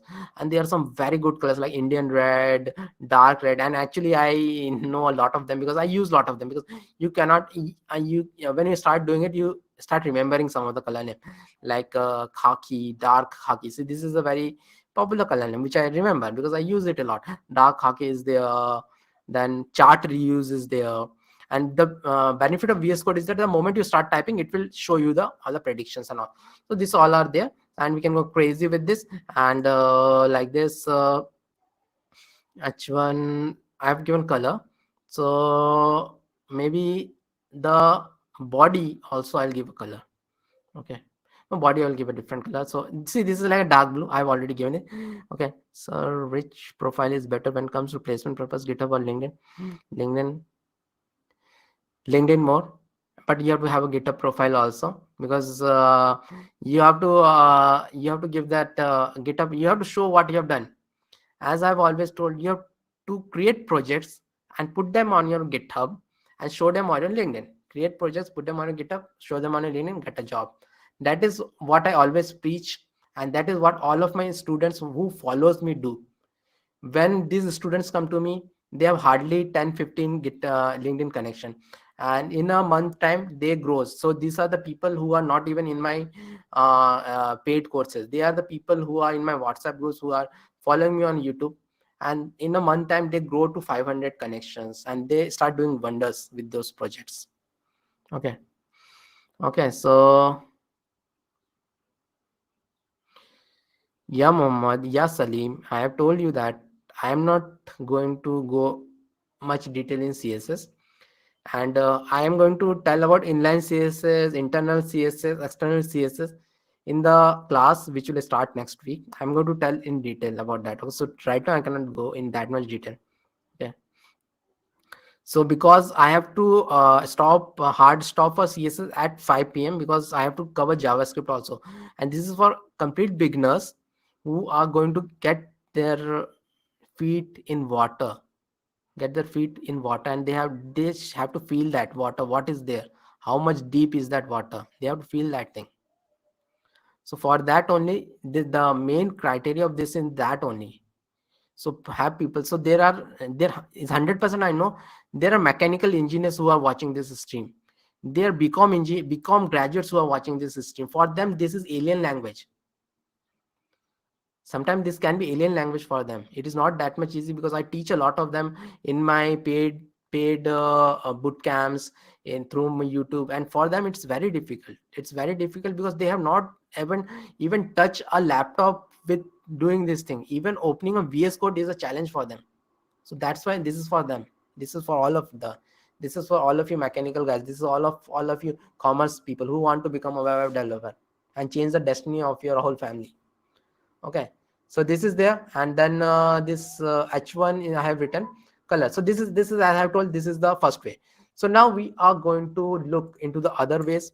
So there are actually as you can see, there are only 140 color names. So 140 color names is not more than enough. 140 color names is very less. So if there were 140 color names, internet will be very blank. So there are actually 3 ways to choose the color. 3 ways to choose the color, and one of the you can check the color like this. If I move my mouse over here, VS Code is also very good. So I can select the color from here also. Okay, yeah, I will start from basics. I will start from just basic, means all of my courses are named CSS beginners to advanced, JavaScript beginners to advanced, React.js beginners to advanced. Everything for beginners to advanced, it is there. Complete basic, no inter-level. So that is there.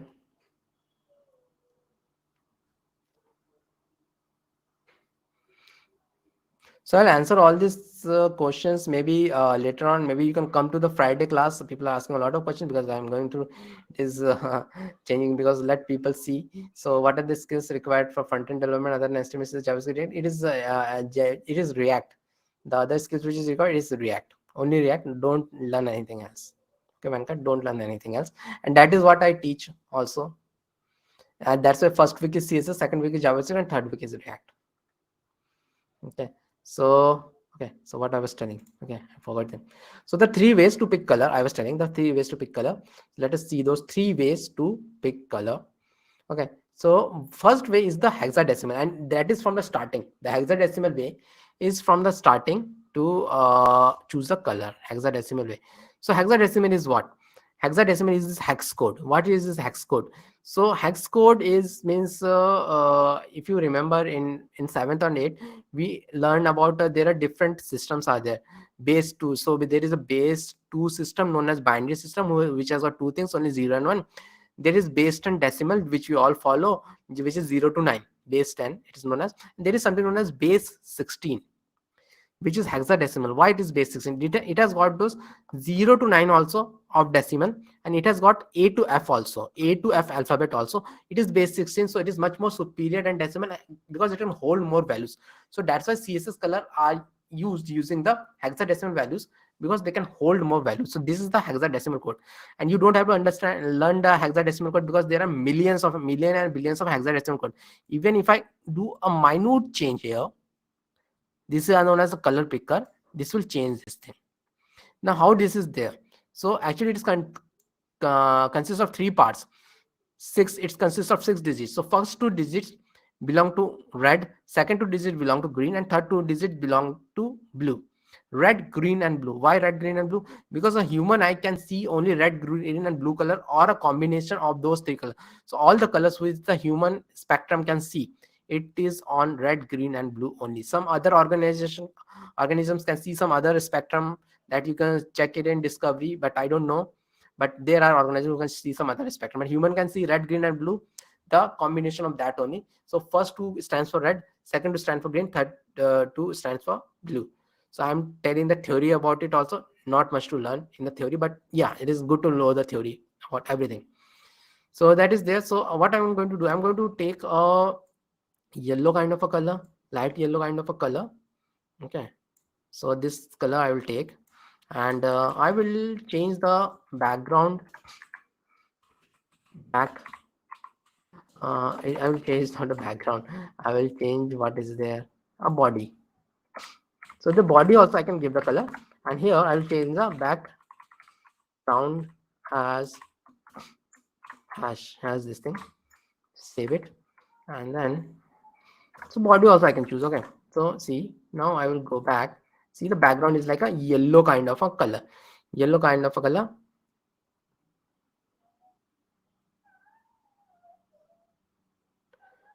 See, I cannot tell much about network engineer, because I am not a network engineer, and I don't tell people also to become a network engineer, because there are no jobs in that.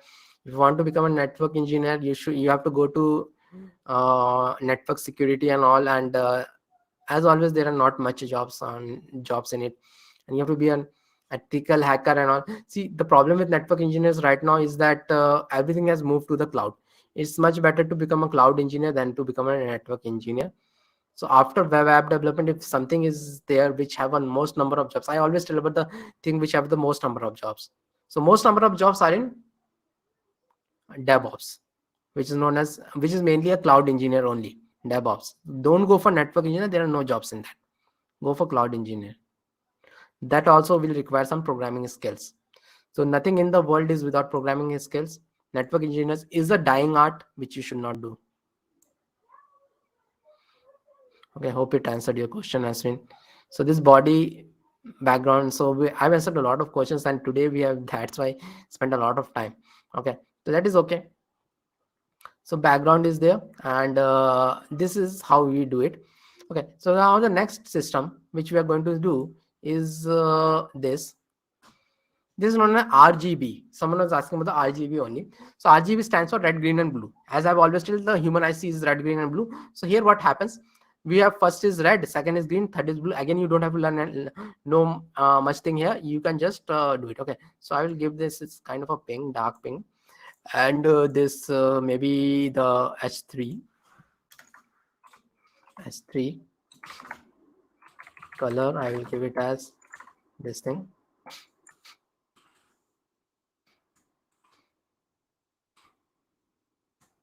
Save it. So this H3 has been done, and now the last thing which we are going to see is the HSL. HSL stands for hue, saturation, and lightness. This is the last way to give the CSS colors, and this is a bit complicated thing. See, saturation and lightness means saturation in the TB, the saturation is there. It is that, and lightness is the lightness, and the color, the whole of color is through this first value. So that is about, and again you can get some color picker through that, you can do it. So what I'm going to do, I'm going to do the paragraph, maybe the paragraph with that, and a bit of dark I will create paragraph with dark.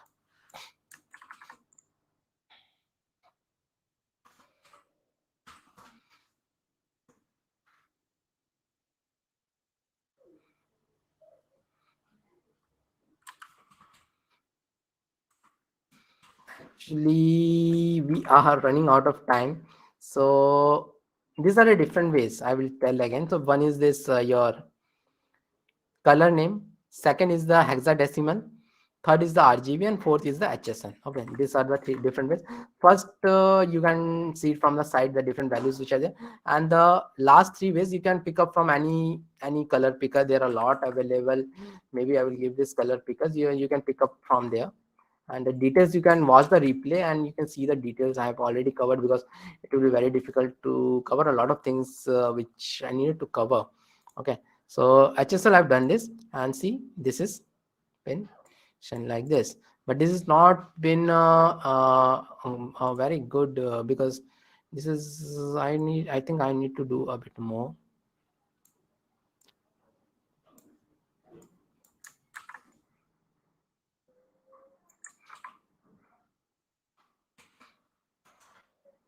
Okay, so I will do a bit more, and it is coming like this. Okay, so now the next thing which you are going to learn about is the font family. Okay, so yeah, you have to link it in the head part like this. You have to link. So now we are going to learn about font family. So font family is very important to learn. So font family we are going to learn, and font family is like a font. So we have a lot of fonts in CSS. Again, because without font everything will be very like bad and all bad looking, and so we have a font. So I have given three fonts: Arial, Helvetica, and Sans Serif.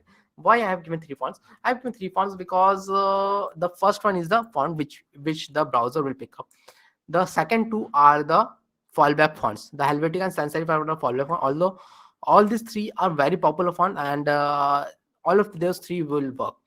But the thing is that, see, HTML, CSS are created by a committee, and implemented. These are implemented in the browser by different companies.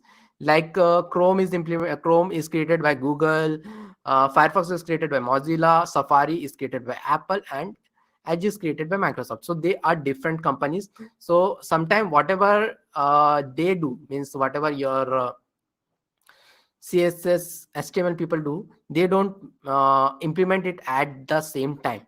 So maybe some font is there which is there not in Safari. Maybe the Arial font is not in Safari. So when my code will run in Safari browser, so Arial is not there in Safari, so it will fall back to Helvetica. If Helvetica is also not there, it will fall back to Sans Serif. If Sans Serif is also not there, it will fall back to the whatever the Apple font in the browser is there. It will fall back to that. That's why always font family you have to give 2-3 font families. The first one is will take most of the time. Generally it doesn't happen like that, but it is like that. Okay, so next we are going to see a very good thing, because we are learning CSS. So so by default whatever fonts are there, so they are again not that many fonts are there. A lot of fonts are there, but they're not that much good looking. So if you want to see good looking, so who is there who provides us the most free tools in the world? Okay, that is Google. Google provides us all the free tool, from the Google Docs and all those. All free tools are provided by Google only. Even YouTube, you are seeing this on Google product. And so there is something known as Google Font also. So Google have a lot of services for free. So Google Font, you search it, and then you go here, and then again everything is free here, and then remove all I'll do, and then I'll pick up a nice font here. So you are seeing these fonts are much more nicer than what we have in. So you can see, and you can choose whatever you want, and then maybe I'll choose this one. So how I will add this in my site? Okay, so almost before, so I will select this style, then it will show it here, and then I have to click on this import here, and then I have to copy this thing, and then I have to go to the top of my CSS file, and I have to paste this there, and then I don't want for the whole body to have this, because it will be very bad. I want only the paragraph to have this. So whole body can have this Arial thing, but the paragraph I will have it as font family has this thing Rubik Beastly. So I have to give this thing. These are two words. And one thing about Google Fonts is there. Even if it is one word, you have to give it in quotes you have to give.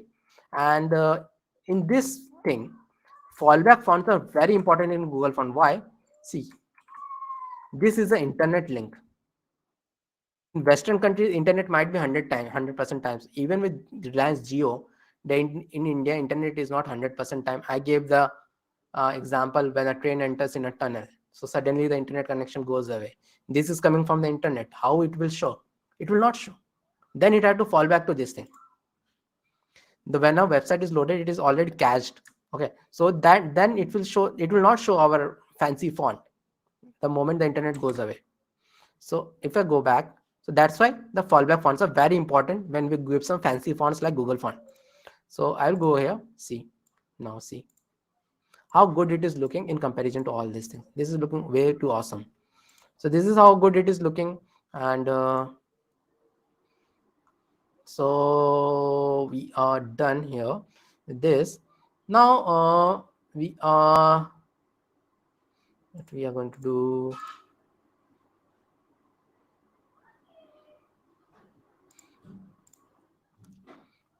okay, I want to let's continue here only. So because this is very important, so I'm touching the surface, but the surface I need to touch a lot of the things in the surface. Okay, so let me tell about units of measurement. So there are a lot of units of measurement, so let us learn about those. So in P, I will do something more like maybe I will have a bit of more because I need some lines there. Save it. It is coming like this, and then I have something like font size, and in this I will take as maybe 22 pixel. So there are 3 units there. So font size I have taken 22 pixel. Then line height I have taken 1.5 em. 1.5 em I have taken. So line height is nothing but whatever the space is there between these two. So that is known as line height. Okay, so that is known as line height. So line height I have taken like this. So what is em? What is this px? So there are 3 units of measurement. One is px, one is em, one is rem. So let us understand that through an example. And for that, what I'm going to do, I'm going to wrap this all h1, h3, and p with a div. Okay, div I will wrap, and this div I will make as font size as 10 pixel. Font size is 10 pixel I'll do, and here font size I'll make as 3em. So see, now it is there. So what I just did, see, em pixel means like the pixel. You all know that pixel is like you all must have heard, the more pixel in a TV, the more better the color is. Pixel is those small dots which comes in per centimeter, per square centimeter. Those small dots, you pack more pixel, the TV will have, or monitor will have more clarity. So that is like those pixel, those small dots are there. So but this pixel is a bit different than that TV pixel, because the CSS committee, they took a 3000 dpi pixel density per inches TV and made it according to that. So in layman term, pixel means the more you increase the pixel, the size will increase. But this m, so what is this m? M means what if the parent, so whatever the parents, it's this for h1 h3p, div is the parent because it is wrapping it. For div, the body is the parent, so it is wrapping it. So this, what is this em means? Em means whatever the parent generally will be given pixel.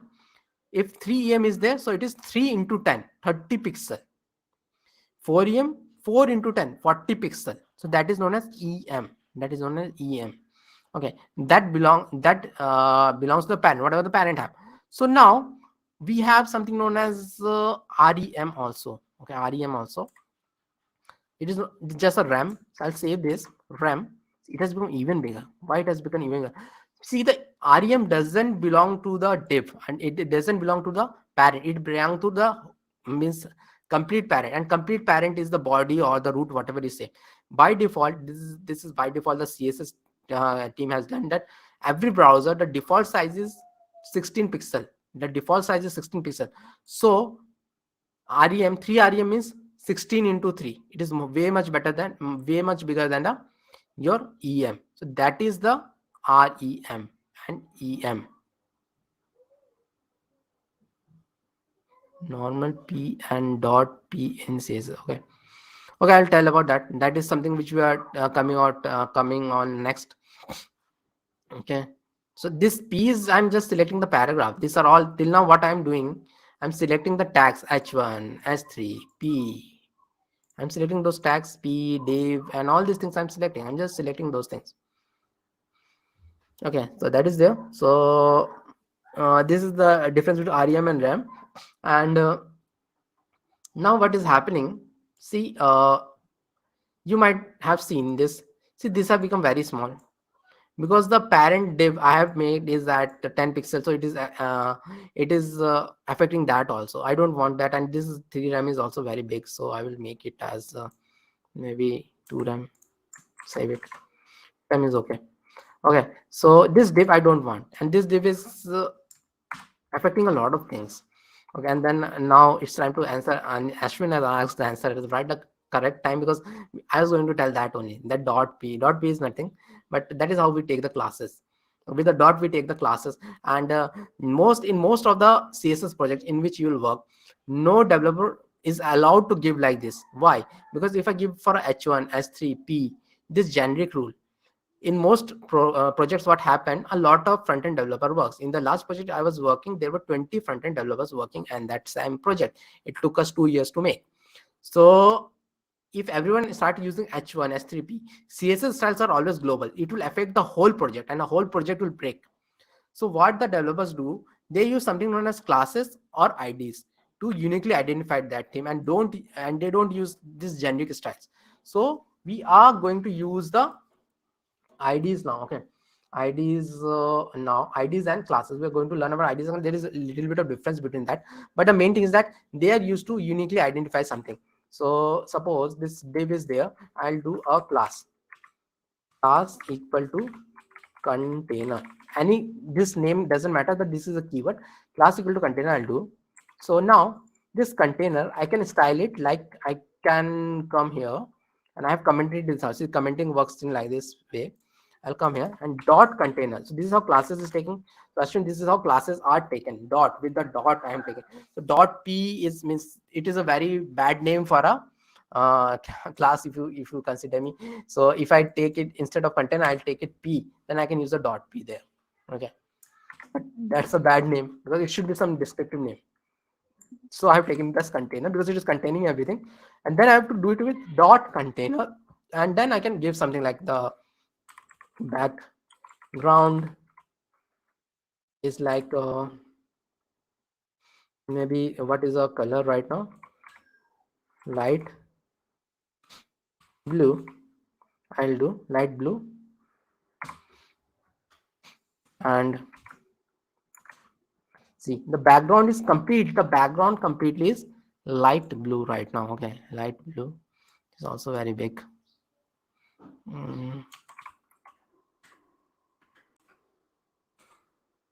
Okay, so light blue, the background completely is light blue, because the div is wrapping everything. So it has become light blue. And maybe I will just do one more thing here. I'll give a padding of 10 pixels. So padding is something which is around the complete element. I'm not going deep into this. I will go in deep in my CSS class. So padding is something like this, and so see, a bit of a space is there beside this. The space have come. Okay, so what is this classes? Classes we can use a lot of time. Classes is something, see, like this. I have this class I can use at a lot of other places also. So if I go here and this, and I'll go here and div. So maybe this one will be a bit fast, and maybe I'll remove this thing. That's place to learn web development, like this. So this see the same container class I am using at a lot of places, and the thing is that class is something which I can, it is not like this here only, I can use everywhere. I can use in H1 also, H3 also, P also, everywhere I can use. So I can use it everywhere. It is not like here only, I can use it everywhere. And most of the time I should not even give this thing like this H3 H1. I should give some class for it and I should style it like that. As I've told, it becomes difficult in bigger projects. So but the main thing, there is a difference between classes and IDs, and the main difference is that classes I can use it a lot of places. At a lot of time I can use 100 time also, it doesn't matter. But IDs I can use not use. So I have created another container like this. Or let me do one thing, let me add a BR so it will look much more better. Here I will add, and see PR, some gap is there because the BR, some gap is there. Okay, so that is there, and now that is done.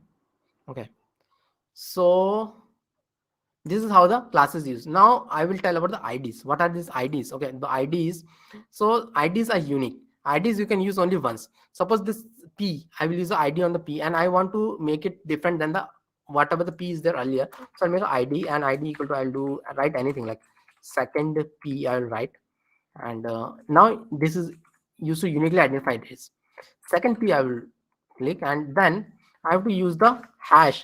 See the difference between IDs and classes, that the IDs starts with a hash, classes starts with a dot. So hash I've given, and now I want this P to be different than this thing. So I will do one thing, I will do copy this thing, and first thing is that I don't want the fancy thing, I want the Arial only. And I don't want it to be, I want it to be 1 gram only, 1.2 m only, and I want it to be maybe of pink color. Save it. See the second piece is like this. Now the second piece is normal. And yeah, please do like and subscribe to my channel if you're finding it this wonderful, if you're finding the initiative which I'm taking wonderful, and the next 1 month will be just a wonderful thing for all of you who want to be a web app developer. So please do like this video, and please do subscribe to my channel if you're not done it yet, please do. And we'll give the second attendance form in some time. So you have to fill both of the attendance form to get the cool certificate which I have already shown. So please do that. And there are a lot of people and there are only 32 likes. Please do like it. Okay, so that is there. And so this we have done. So now let us do a form. So we'll create a form, and then we'll create a simple form, and then we will beautify it, okay, in CSS. And today a lot of questions are asked, so we are over time, but then as I've told, we'll go to have a detailed CSS and detailed JavaScript classes also, so don't worry about that. You're here, so you understood that what is there. Okay, 1 sec.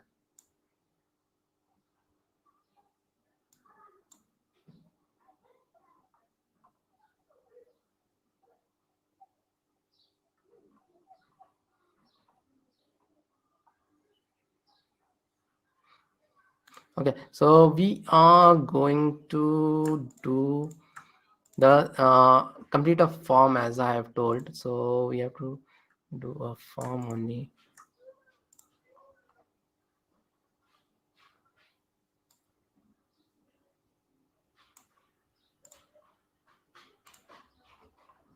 Okay, yeah, so let's do a form.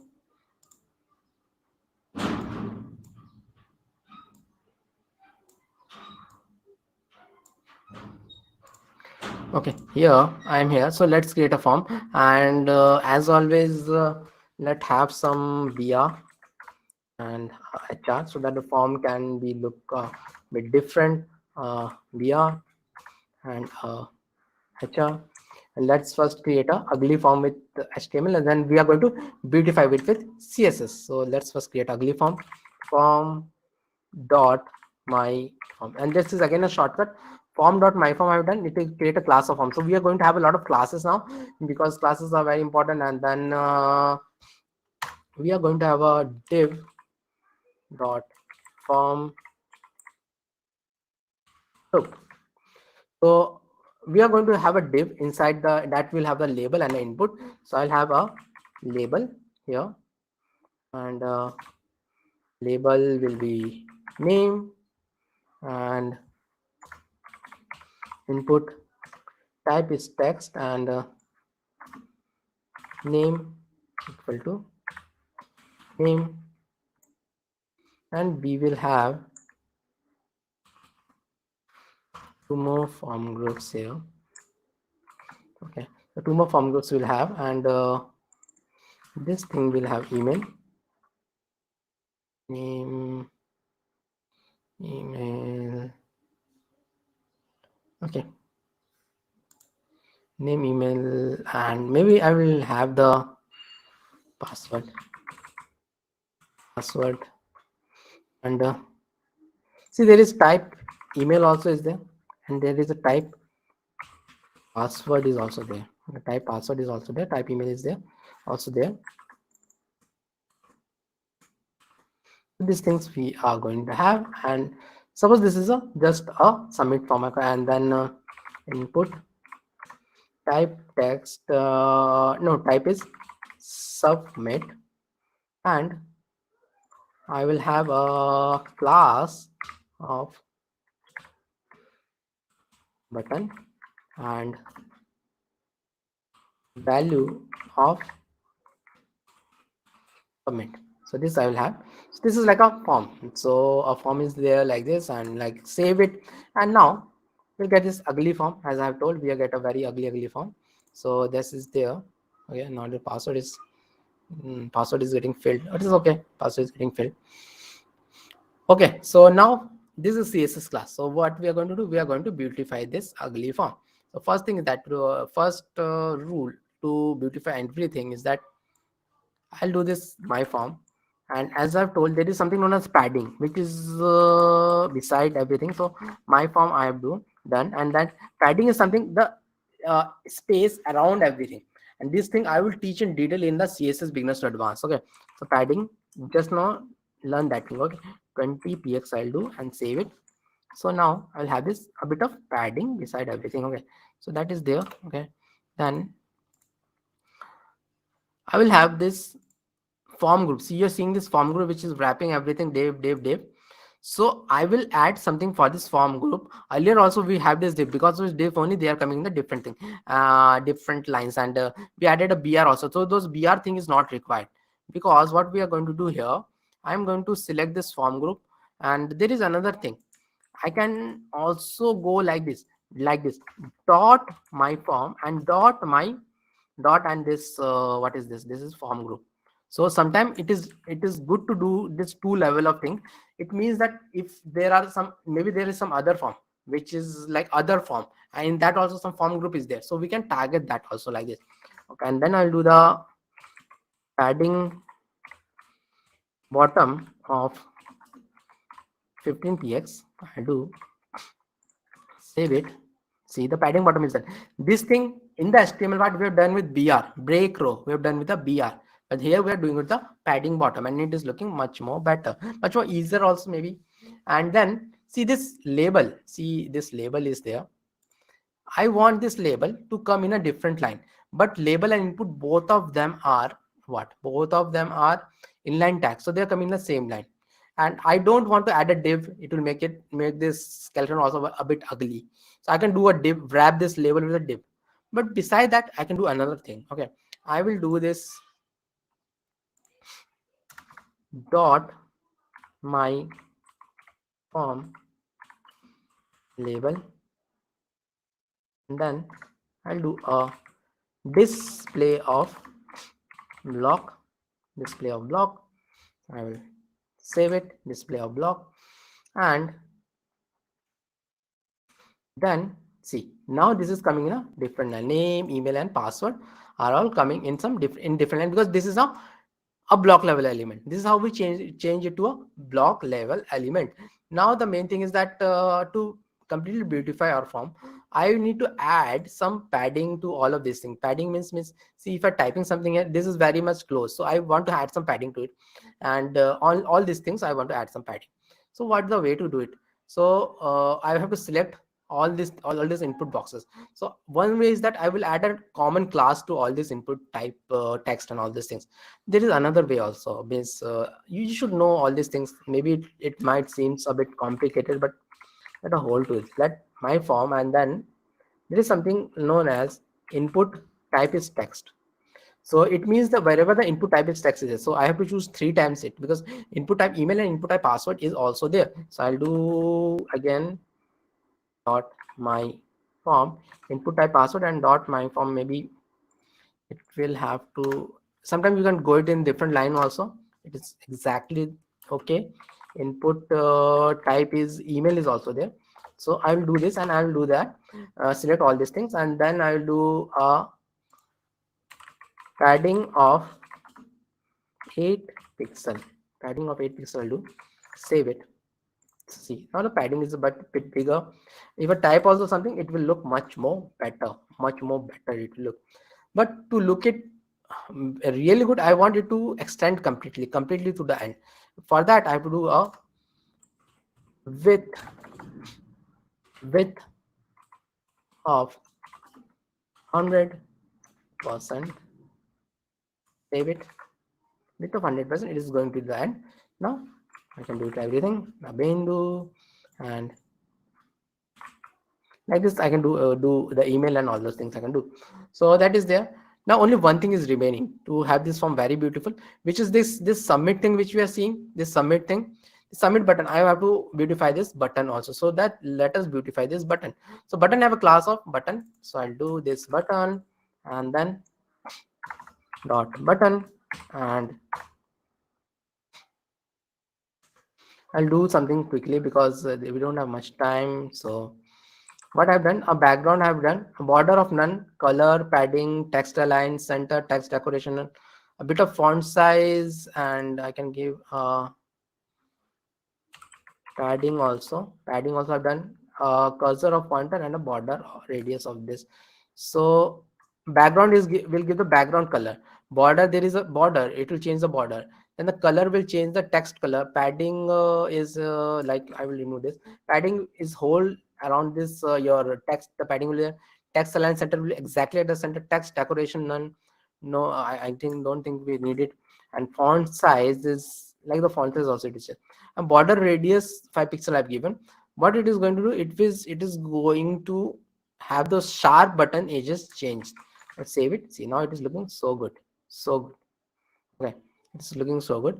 But you might have seen that there is a lot of I don't want this also here.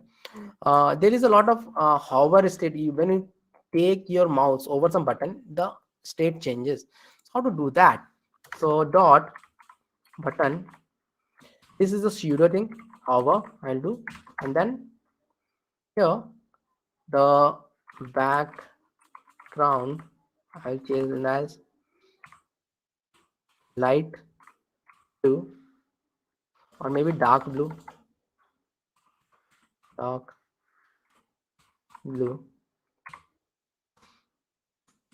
and cursor of pointer means the pointer, it will change. So if I hover my mouse over it, see it is changing dark blue, and it is also changing. So this is done. Okay, so now what I was thinking, see, actually we don't have much time to, generally I start with so CSS I will teach this much only. Generally the JavaScript thing I teach with starting with your there is a JS bin and all those things I generally teach. So now what I'm thinking, see, we don't have much time, means maybe half an hour we can extend. So what I'm going to do, I'm going to directly show how to, means at the end of the day, the main use of JavaScript to add interactivity, add some event listener or something to this submit. So when I submit this thing, it will send all this into the backend. So JavaScript is mainly about that only, means how to learn that thing. So what we are going to do, we are going to learn DOM programming, and that is known as DOM programming. Generally this thing I will not teach in the first day of JavaScript, so don't be afraid. First day of JavaScript I will take you through the language, like what is a variable, what is var, let, const, and all those things I will take you through all those things, then only I will take you through this thing which I am going to teach right now. But because we don't have much time, so I am going to directly teach a bit of the end product. Okay, so how to do that end product and how, what is this JavaScript things all about. Okay, so what I am going to do now, we are going to learn about how to means add interactivity and all these things to here, all this take all this value, and maybe I will show all of this value in maybe somewhere down or somewhere. I will show, maybe I'll do that. Okay, so here I'll, so add JavaScript to any program, any project, what we do, we have another file, main.js. I'll do main.js. I'll do. Okay, and this is a JavaScript file, ends with the JS ending, ends with the JS ending. Okay, and then, and people please wait, because you have to fill the second attendance form. I have not given the second attendance form yet. If you go, you will not get the certificate. Second attendance form will be given around 5:30 p.m. IST, so please do wait for that. So for that, what we are going to do here, after this form, maybe after this form, I will have a maybe a UL, unordered list.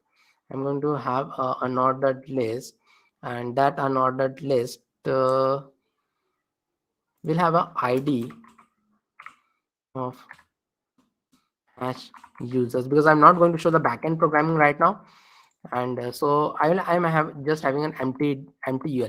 So this is how JavaScript program is done in lot of the times. So I have this empty thing, and now I want to take all the things which the user enters here and here.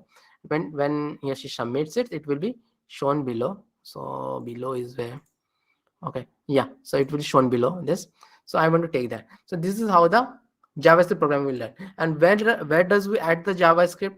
JavaScript is always added before the body tag ends. Before this body tag ends, we'll add the JavaScript. So I'll come here, and inside, before this, I have to do this script src. This is a shortcut, and in this src I will give that name main.js. So why did I added the JavaScript at the end? See, JavaScript by default, what it does, it blocks the whole of the program. So blocks the whole of the website. So if my JavaScript file is very heavy, my website will also even not load, and in some place where the internet is very slow, it will be hamper everything. Because if my website have images and all those things, it takes time to load, and JavaScript is also taking time to load, then it will take time. See, JavaScript is mainly used to add interactivity, like the interactivity, like this button click and all those things. So if the user is not even able to see the website, what is the use of JavaScript? So that's why first the website has been loaded, then the JavaScript has been loaded. That's why we always give it in the body part and at the end. So I am giving it at the end, and body part I am giving it at the end. So now these things is this, all the things are there. So this my form is there. Okay, so I have to select this in JavaScript, especially the DOM program, which is the real way to do it. What I do, we select all these things with document dot something like query selector or something is there. So this my form, so I have to select this thing first, my form. So I'll do const is something known as a variable, which, and again I'm going to tell all of these things in later detail in my JavaScript class, and we are not going to start like this because this is something a bit in the mid thing which I am telling. This thing I generally cover on day 3 of my JavaScript class, but we don't have time, so I'm doing this.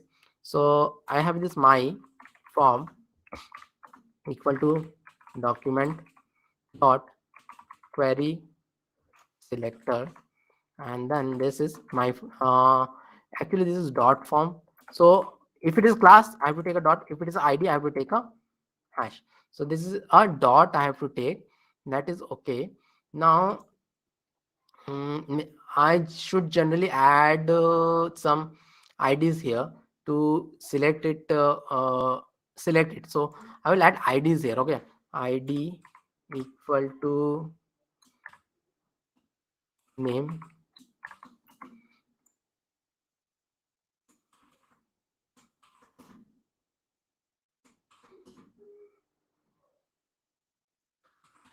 id equal to email, id equal to password.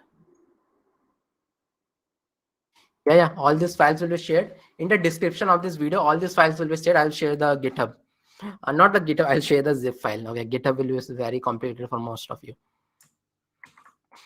So this is there, id, email and password is also there, and id. So id I have taken, so I'll take the id here. So const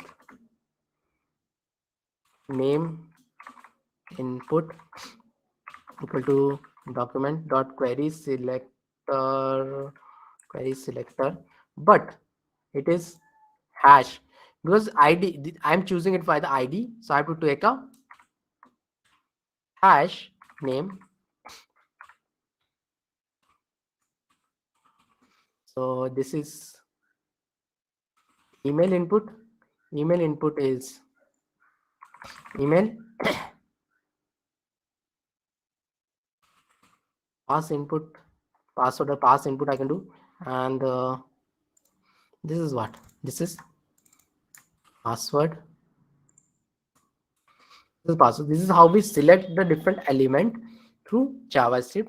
Now generally when we have everything inside a form like this, we have everything inside a form, so we will have a type of submit also. So that is like an event listener, so we will add that event listener. So this my form dot add event listener submit, which is submit, and I will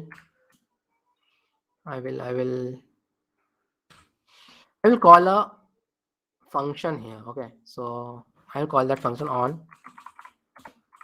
submit, and this function on submit, and it takes a parameter known as e, always e. See, if I do this, okay, see e dot prevent default, I have to do something like this, e dot prevent default. So, and suppose I omit this thing either, and console.log, this is the developer tool by which you can see whatever is there in the console. So if I do, if I inspect, then I can see everything in the console. Okay, that is there in the console. Suppose I do this, and now bindu at gmail.com and some password I will do. Password is not shown. Okay, like this, and then I will submit it, and I've removed the e.prevent default. If I submit it, it is actually refresh it. It is asking, because I've given the password field, so it is asking me to save it. It generally refreshes it, and everything goes away. So we don't want that behavior. That behavior actually comes from the PHP days, so we don't want that behavior. So we have to use this e.prevent default, and if you use this e.prevent default, and I'll save it, and let us add something again, and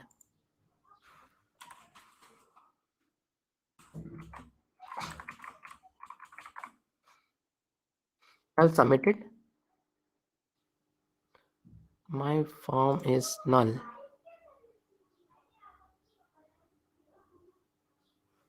Okay.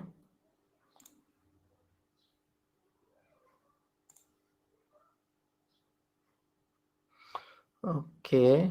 Query selector.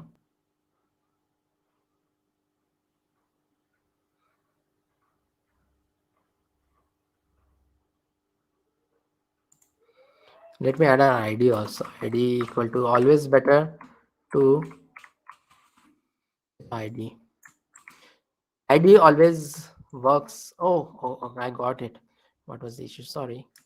I will take that. I'm not ID. I will take this only.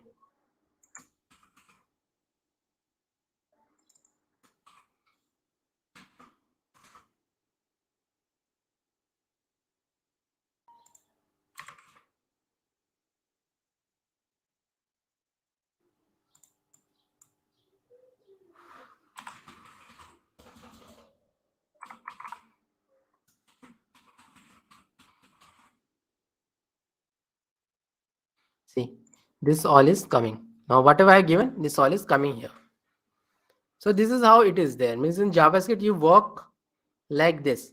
And maybe see, dot value is giving me the value whatever the user entered. Okay, so that is giving me the value. So maybe what I want the values whatever the user gives, I want it to be printed, it to be shown on the after this submit. I want them to be shown. So how to do that? Okay, so for that I have a UL, and this is a bit advanced JavaScript stuff. I didn't have much time, so I will I generally cover this in the third day, as I've told. So this UL, empty UL is there. We are going to show in this. So instead of just console logging it, which is of no use, in most of the real life cases, it goes to the backend. But backend is again a very complicated topic, which you should not touch this soon. So I will create a variable also in JavaScript. JavaScript is very powerful. You can create the HTML also from JavaScript. So const ally equal to document dot create element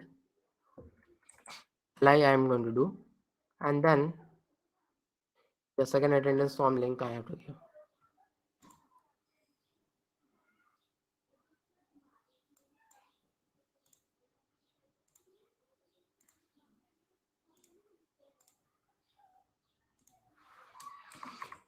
Second attendance form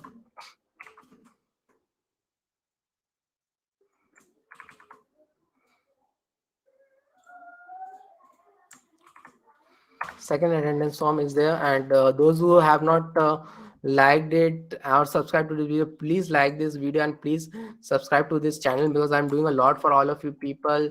So let me tell that also. And here I will yeah, I pinned this, so please subscribe. And those who are watching it from some other platform, please do subscribe to my channel. It helps the channel grow, and I do a lot of things on my YouTube channel. So please do subscribe. If you're watching from some other channel, other platform also, please do subscribe. Okay, so that is there. And user give a input using submit button. So user info store, yeah, something like that. User info will get stored. Okay, so ally is no, but user, what I'm taking, that whatever the value the user is putting, we can access that value by selecting it, and then dot value we can access it. Okay, so that is like that, we can access that value. And then I'm creating an ally here in this UL. I'm creating an ally, and then after that I'll do ally dot append child. So there is something known as ally dot append child, and document dot create text note. And here I am doing name input dot value, email input dot value, and pass input dot value, which I have. So I am entering that, and after that what I am doing, what I have to do, see, I have this empty user UL is there. So I will come here and const user list equal to document dot query selector, and what was the name? So it is not hash users. I don't know why I have given this.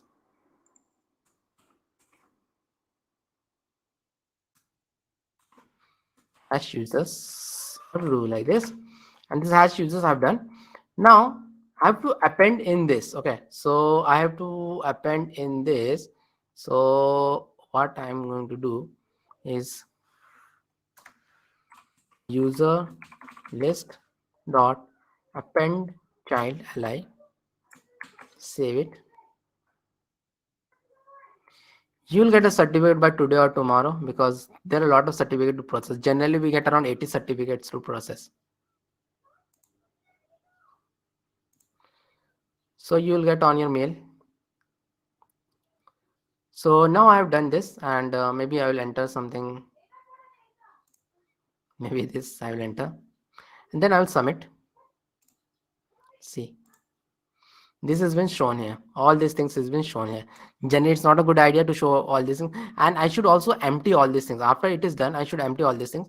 So for that, what I have to do, I have to empty all these things by name input dot value equal to like this.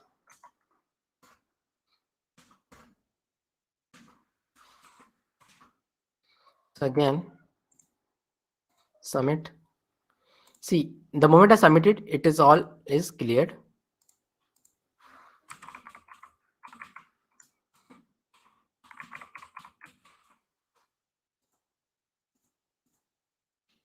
And see, this is how we can do it. This is how we can do it.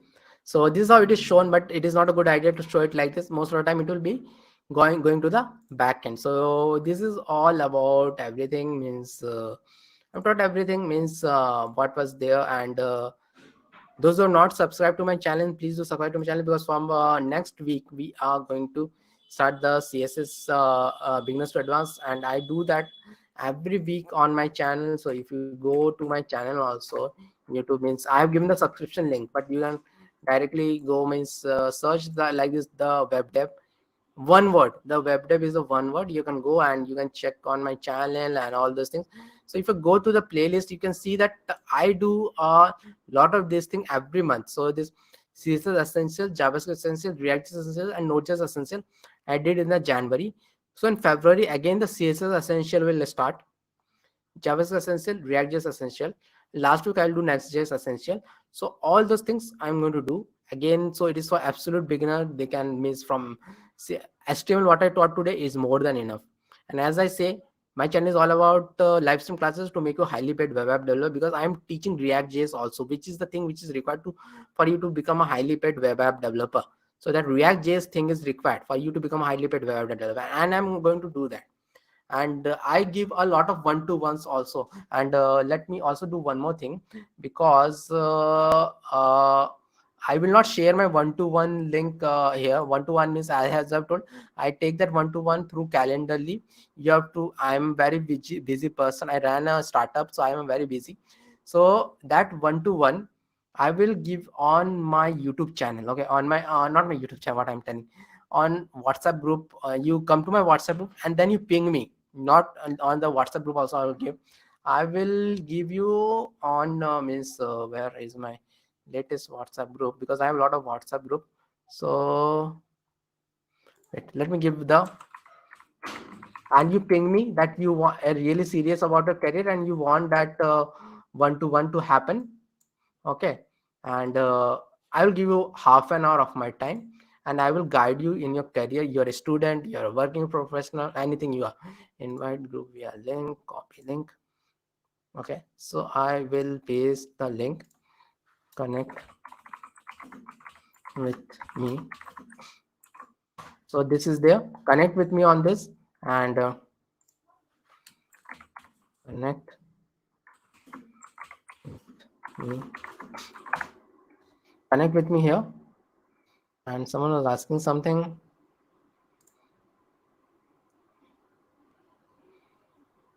Okay. Okay, so someone was asking CSS.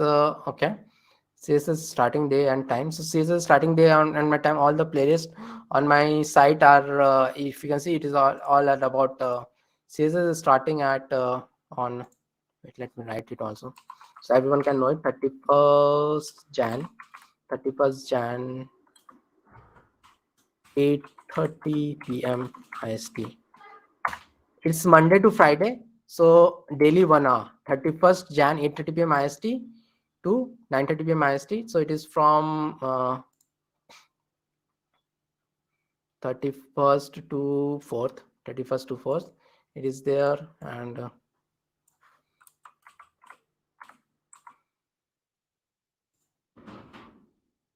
one sec.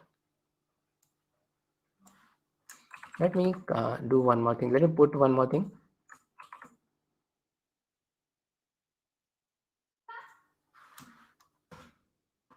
This is the, which programming language should I prefer? Do Object-oriented programming, don't even learn. The age of object-oriented programming has gone long away. Don't learn object-oriented programming. Don't ever learn. So if you don't need a job, then go and learn object-oriented programming. If you need a job, I started as a C++ developer 20 years back, but those days are gone, long back. Only colleges teach C++, not the industry. Neither the industry needs C++ developer. Nobody needs C++ developer. Nobody needs Java developer also that much, because there are already a lot of Java developers, so nobody needs Java developer. So if you need to learn object-oriented programming, there are two object-oriented programming languages, C++ and Java. What else is there? Learn those. But if you want to really get a job with object-oriented programming, learn Kotlin or Swift, and both of them are used for, and one is for Android programming and one is used for iOS programming. So learn if you want to be a mobile developer, but then be ready to shed around I think around 90,000 on a laptop. Or I don't prefer laptops or something for mobile development, and I know it doesn't work for mobile development. It requires a Mac is the only solution for mobile development. It will hang, your Android Studio will hang if you do anything. Okay, so with this means I will end today's stream, because it was nice to have you all, and do connect me on WhatsApp and do ask your question, and the certificates you'll get by tomorrow, because we get a lot of people who submit this, more than 80 people, and we don't have some automated process. The certificate we have to see, verify, and we have to make it manually only. Okay, that is there, and be in connection with me if you want to really be a web app developer and take your career to the next time. And with this I will actually end today's stream, and see you all next Monday, starting Monday 8:30 p.m. IST to when we start our CSS class. Okay, thank you all.